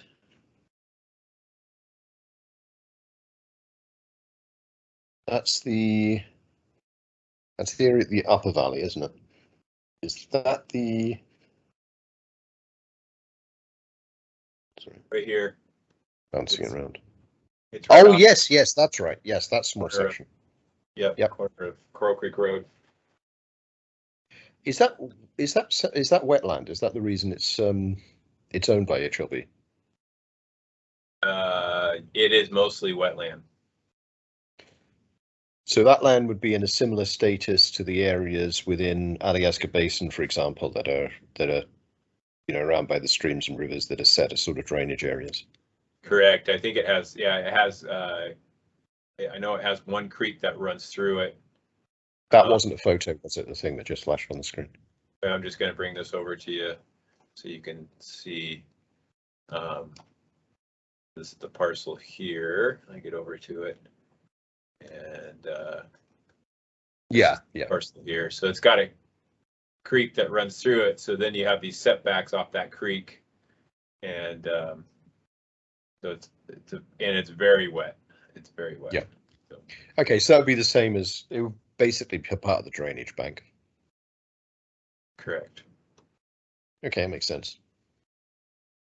Again, that sounds like something we would support.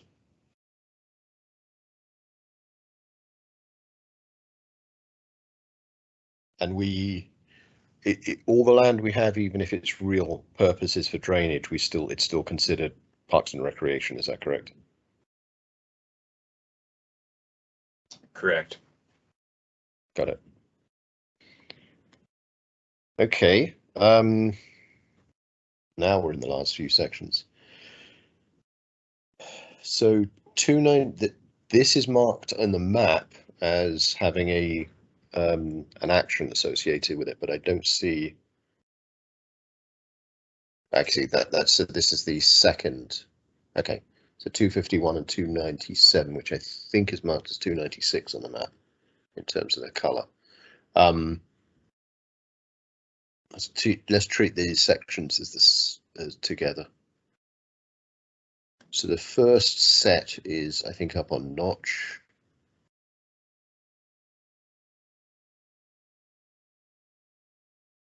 Okay, so that's more or less some administrative improvements there. Must be 281.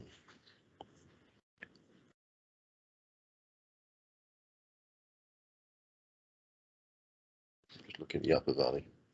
Yeah, okay. 281 is the section that goes up onto Notch where the powder hut is.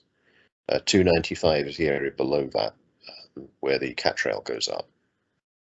And then 251, 296. There we go. 251, 296 are the areas below that, which go up to but don't, or just about touch, Winner Creek.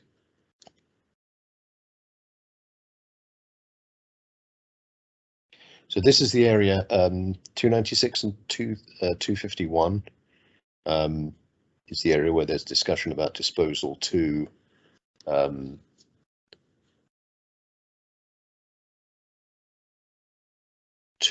Parks and Rec.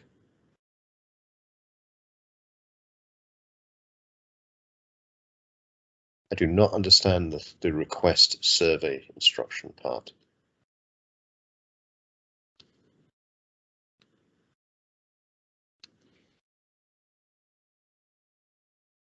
I don't either. And the request pattern is interesting. Does that imply that there isn't a pattern currently from the state?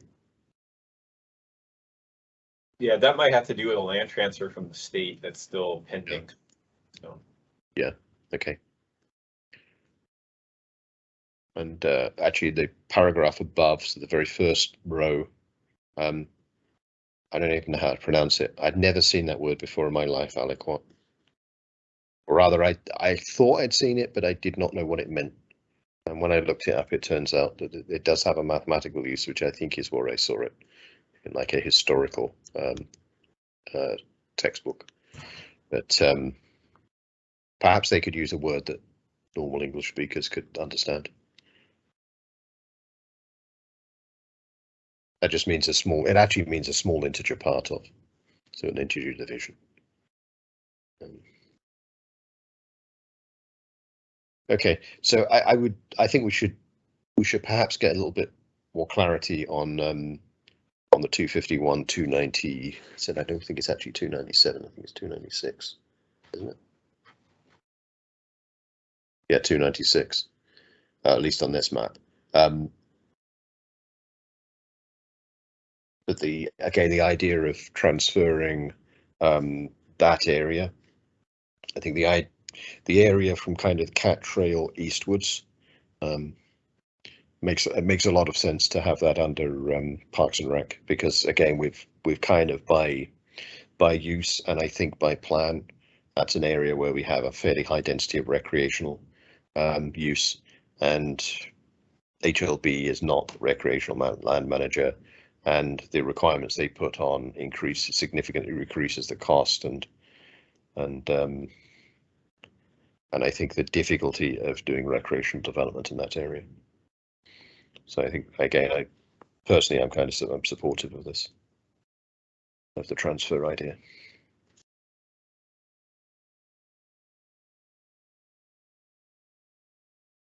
Okay. Any other thoughts or comments on that? So basically the idea is if we take the land that's currently used for recreational use around the Bikewood and Nordic Trail and put that in Parks and Rec's hands, then we no longer have the response. Then they don't have to sort of go through this multi-way dance between the landowner and Parks and Rec and the community and the trails plans and everything else. And they wouldn't necessarily be required to do very, very high precision surveys for easements. Because if the whole area is designated as recreational land, the precise location of the trail easement is less critical. Because again, we're not going to transfer the legal ownership of land just to the left or to the right. It would stay within a recreational use overall.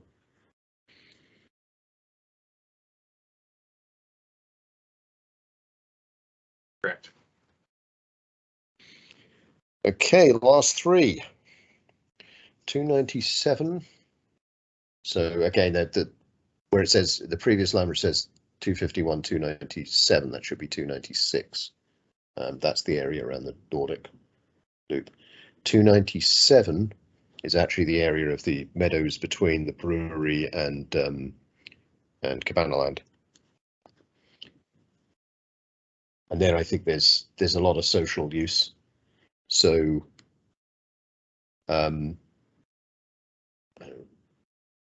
while yes, there has been an issue of trespass and commercial trespass and restitution for damaged wetlands, I think there's also there's a very wide social use of a trail through that land, and supporting a sort of boardwalk or something would be something I think we should probably push for or suggest.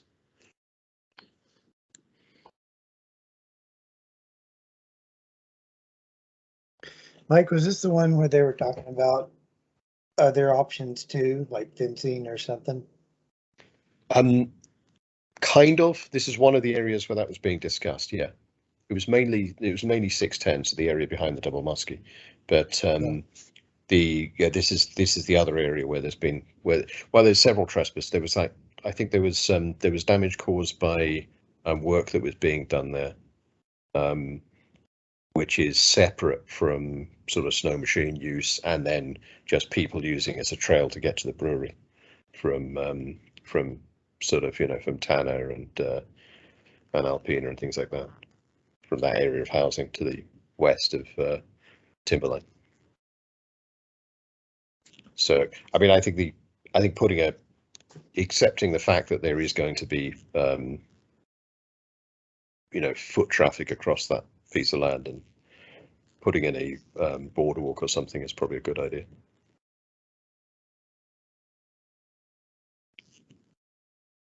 Rather than try and prosecute trespassers who are using it to go from Tanner Circle to the brewery.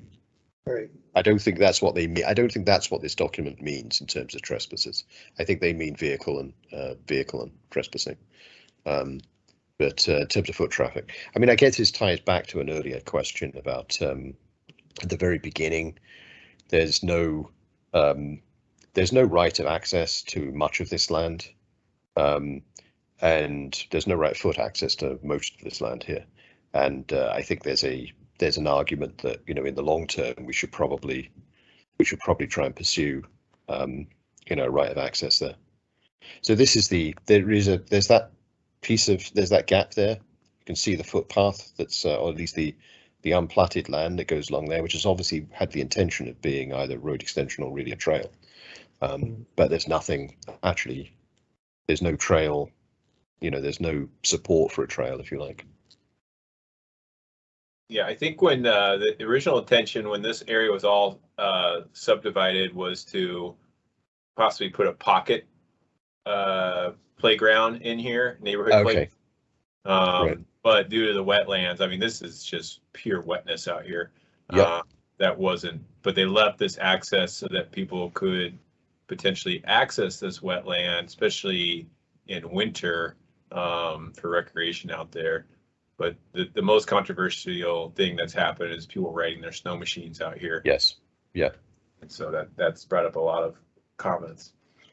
But there's definitely a social trail which goes from the brewery across to this area, across the Tanner Circle, which obviously goes through private land. But I mean, in principle, you could support a trail with a boardwalk or something similar to that area. Correct.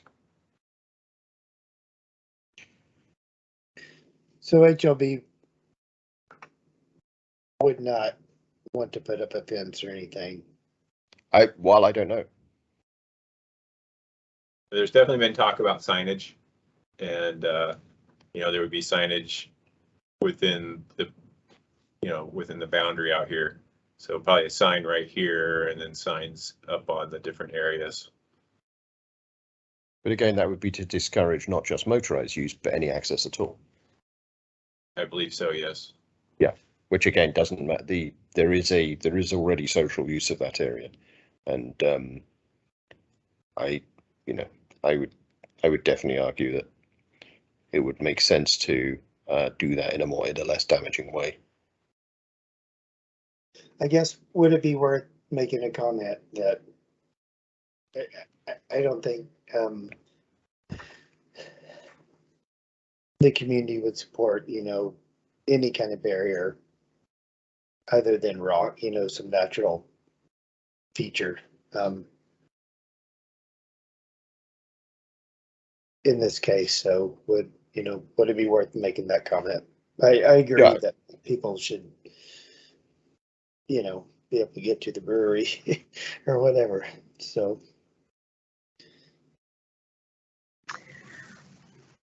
I think given that there is an active, as I understand it, police department case on this one, I think this is about more than what's just fit into the chart. And it might be something where we could talk as individuals or person to person or whatever it would be with HLB. I'm not sure this needs to,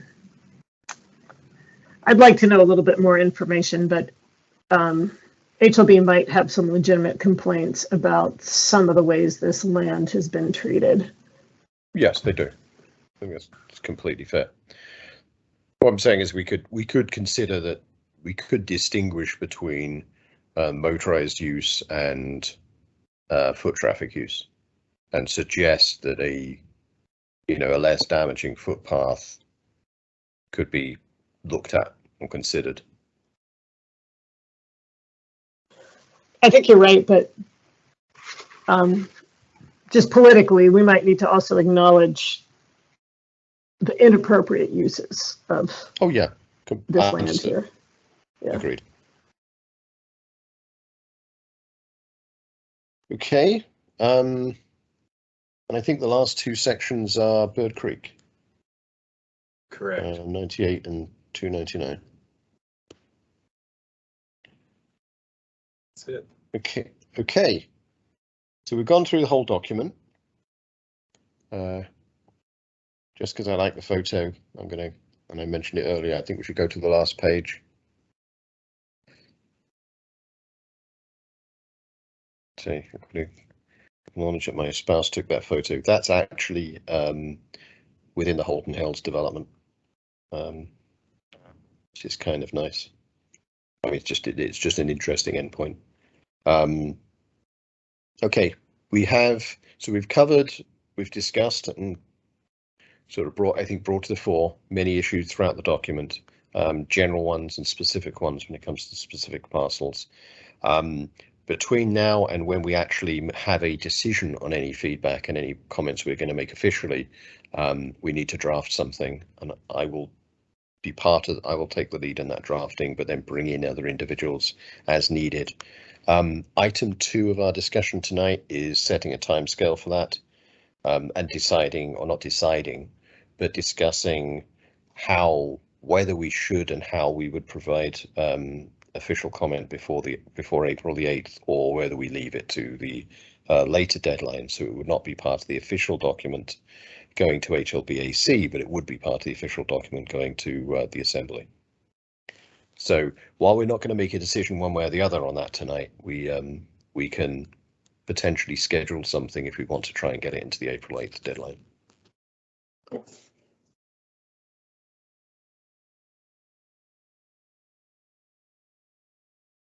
Which is next Friday next week. Is that even possible? If we were to do that, I believe it would require us to obviously come up with some draft language and then have a special meeting to accept or modify that draft language, and then do a formal action to make that our comment to HLB. So it required drafting it and having a special meeting between now and 5 p.m. on April the 8th. Whatever we draft doesn't necessarily have to be comprehensive. We can still have other opinions and comments, but this is about getting in to the appendix part of this whole thing, right? It's getting into the appendix. It's getting into the appendix before the HLBAC see it. Right. So it'll be part of the formal appendix by the time they see it. We have the second opportunity. We have a later opportunity to do that for the Assembly. So the approach we could take on this is trying to get at least some major points hammered out, and not necessarily view it as, our comprehensive and sole response to this whole shebang. Yep. So I think we should aim for it. Like, I think you're talking about maybe drafting something, Mike, right? And I could work with you. Yeah, so I think different people have got different, have had substantial input on different parts of it. So there's several parts that I would work with you on. There's several parts I would work with Brianna on, potentially with Guy and potentially with Amanda as well. But we'll see what we can put together. And I think we've already identified, partly today and partly in previous meetings, some sort of main themes. I think we need to hit those main themes. I think it's worth trying to get in there. Yeah, I would, yeah, for a special meeting between now and then, but I'm not writing it, Mike, so, you know, and I totally get that. So if that can't happen in your time frame, I understand. I think this is important enough that I'm going to make the time for it. So. All right, let's do it. Do we just decide it? Sure. I think, yeah, so we can discuss when we would want to try and schedule a special meeting. I'm thinking Wednesday, Thursday next week. All right, but we're probably going to have to doodle poll that because we're missing 2 people as it is, right? We will. Okay. I'm just saying that's kind of the, I mean, the target. Sometime between Wednesday and Friday lunchtime, I guess, would be the full range. Okay, fine. Sounds good. Yep, I like that. That I could make myself available for sure. I appreciate your effort in putting this together, you and Jennifer, and you know, whatever it takes. So, okay. Any other comments or thoughts? So we'll let. Actually, Kyle, is there any staff concerns about having something second half of next week? No, I think our schedule next week is basically, what do we just want to check real quick? Sure. We just have public safety, so we could. And that's on Monday, is it? It's a Monday, Tuesday night, so we would probably try to shoot for a Wednesday or Thursday to get a special you guys. As I'm thinking, Wednesday, we could probably do Wednesday, Thursday, Friday lunchtime would be either Wednesday lunchtime, Thursday lunchtime, Friday lunchtime, or Wednesday evening, Thursday evening. So those kind of general slots. We'll send and out. Then if we do a doodle poll, we'll find out who's actually available and isn't. Yep, we'll I've get got that a few out. things I have to do during that period, but okay. Good. So that should give us the opportunity to at least provide some comments. And as you said, Jennifer, this doesn't have to be our only bite of the cherry, but we'll get major comments in. We'll get stuff in, and then more material may appear as well. So we may have a second round. Public comment. I suspect we don't have public comment, given there's no members of the public left. Good. Okay. Excellent. Are we done? Not hearing anything. Adjourn. no, I would like to say thanks for doing this. This is super helpful for me. So much appreciated. Thanks, guys. Everybody here. It's awesome. So.